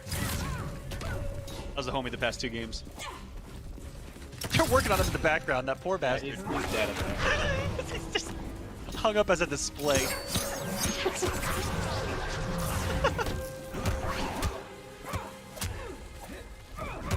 Oh, not quite there though. It was a good call by Wise Gemini, just not quite there on the range, and he gets the punish. Wow, I mean, sure, Han Rashid can get away, but it feels like each time Wise Gemini gets back in, or Han goes up and tries to pressure, and Wise Gemini takes control as he does. Han's spent this is the most time that Han has spent in the corner too. He's away, but again, to what end? Yeah, there's not much escaping Jackie in that regard. You saw how quick he was able to close the gap and reestablish a game. Got an execution error there, down to an arrow. Not the wisest tactic as a fighter. The jump timing was so great, and now Han Rashid with no defensive bar. Oh, still pressuring here. And did was Wise Gemini? Did those 5 games never happen? It is rare to see at this level of play a grand finals that has a blow up like we saw Han Rashid do versus Wise Gemini, with 5 straight games, with losing 1 round that entire time. Dominant. And then even rarer to see that be converted into almost exactly the opposite level of dominance for the other player. Dominant rounds as a response is, you're right, really rare in competitive gaming overall. Not just fighting games, anything. You know, how often do you see a team up 24 in the 3rd quarter and then they lose 32 to, you know? It's like something like that where it was so one-sided and then bam, returns the favor. And now it's down to 1. Now there can be only 1. That's right. And you got to say all the momentum right now is on Wise Gemini's side. Again, Han Rashid's been able to get away, but each time he tries to stab back in there, it feels like Wise Gemini takes control again, or Wise Gemini just barrels in with something like that dash. Yeah, barreling in has been the tactic I think that's worked, because Han hasn't gotten to breathe. And that's been, well, you know, he has the Twin God. That's probably how you beat him anyway. But that's been, I think, one of the keys to his success. I didn't even mean to make that into a pun. It didn't actually happen. I'm sorry. Well, he has push now. He doesn't have needle anymore. I wasn't even looking at the starting point of this, but I think that's right. So I mean, I think the point there is to desperately try to find some range. Oh no! But got the grab.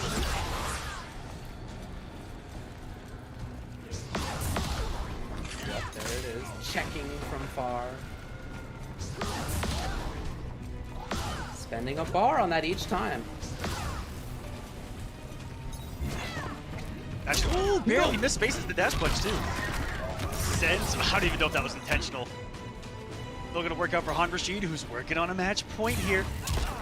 Yeah, he's got some big girl damage loaded. He didn't believe.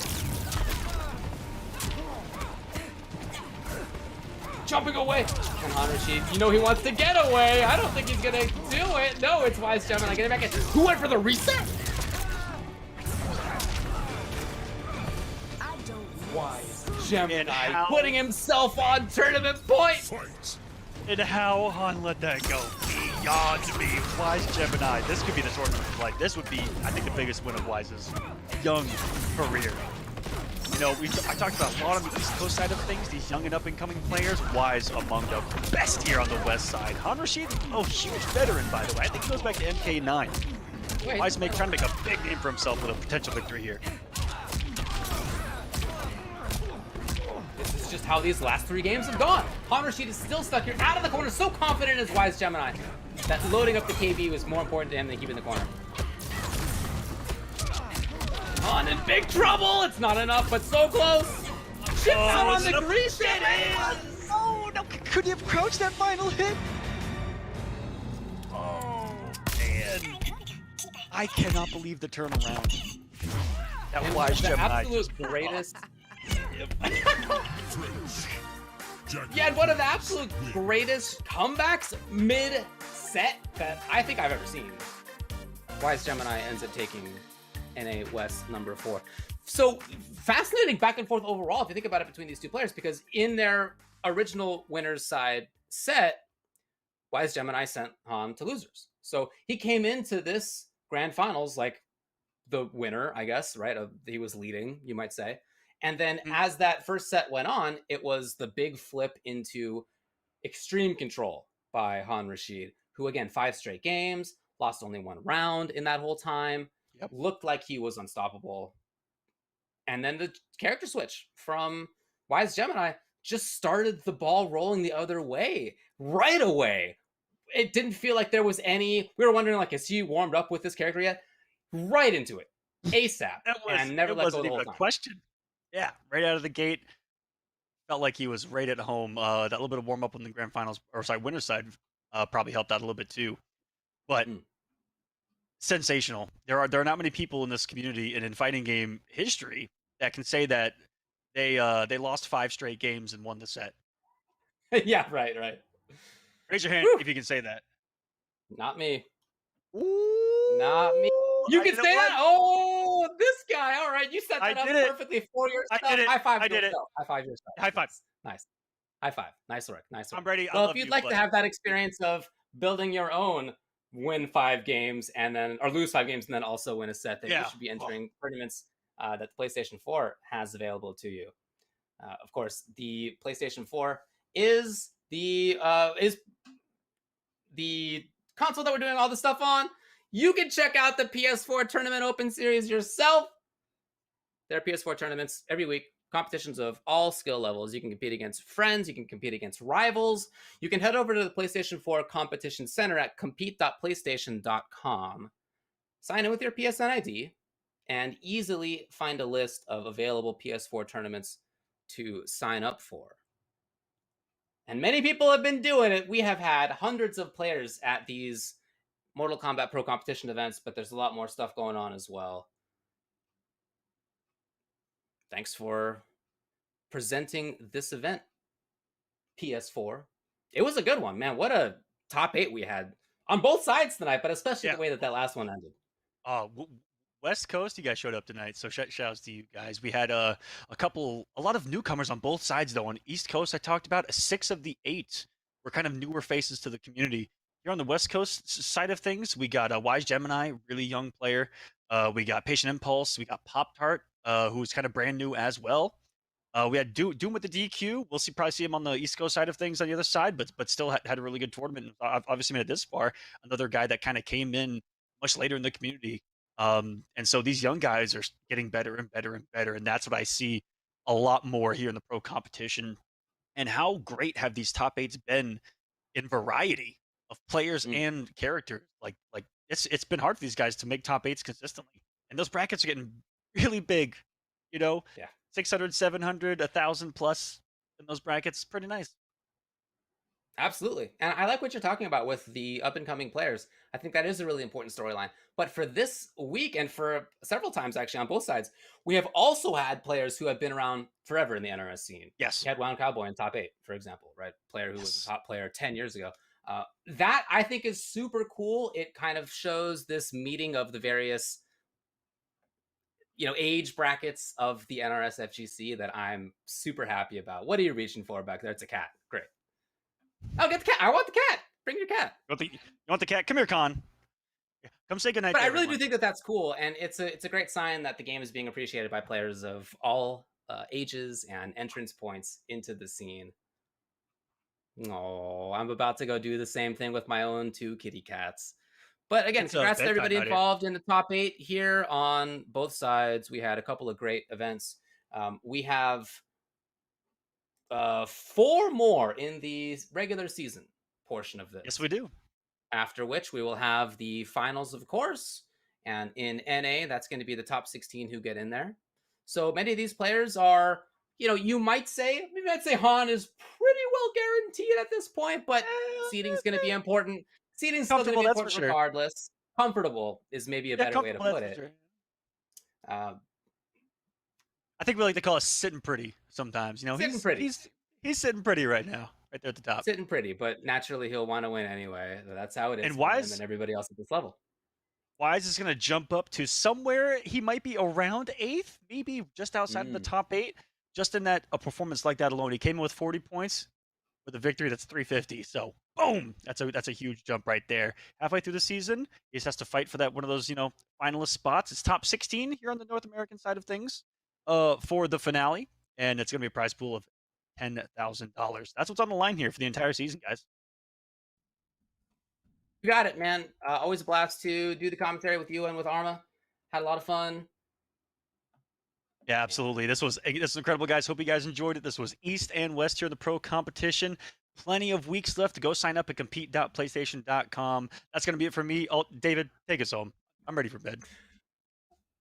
Not me. It's not even 9 o'clock for me. Oh, I forgot. But I did have a blast out here on NA West and NA East. Thanks a lot, everybody. We will see you next time.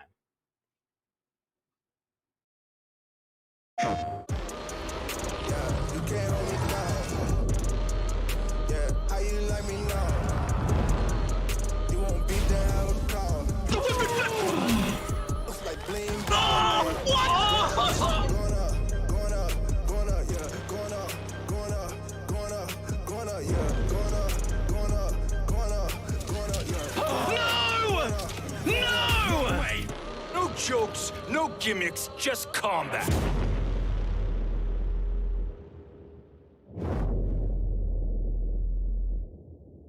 PlayStation. Looking for attention, I don't need the extra tension, cause I'm in the 4th dimension, trapeze high in suspension. Now don't bother with the haters, cause they all be imitators. We're real life manipulators, get it back up and see you later. I like me for me, I'ma be what I'ma be. I like me for me, I am who I wanna be. Na na na na na na na na na. Gotta prove it to myself and nobody else. Gotta prove it to myself and nobody else. I like me for me, I'ma be what I'ma be. Prove it to myself and nobody else. Gotta prove it to myself and nobody else. Gotta prove it to myself and nobody else. Gotta prove it to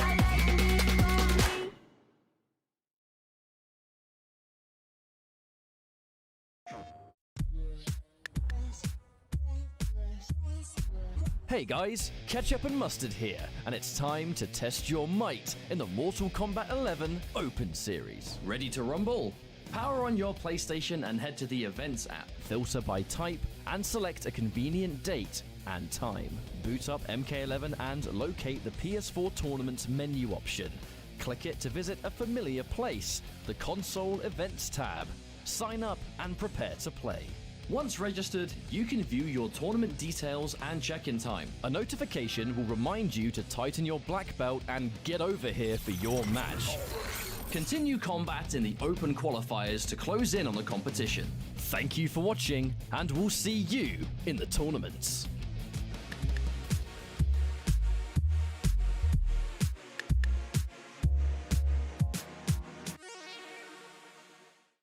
PlayStation.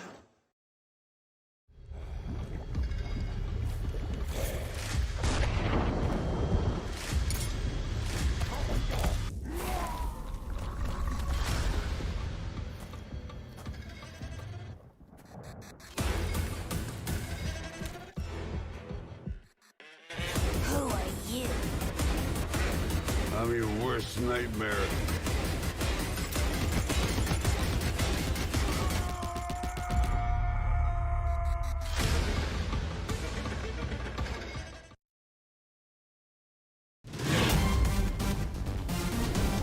Any ring I step into is mine.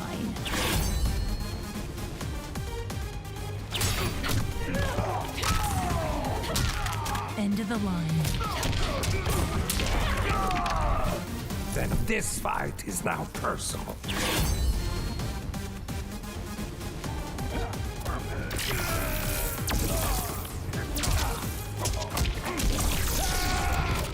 It is exhausting being so perfect.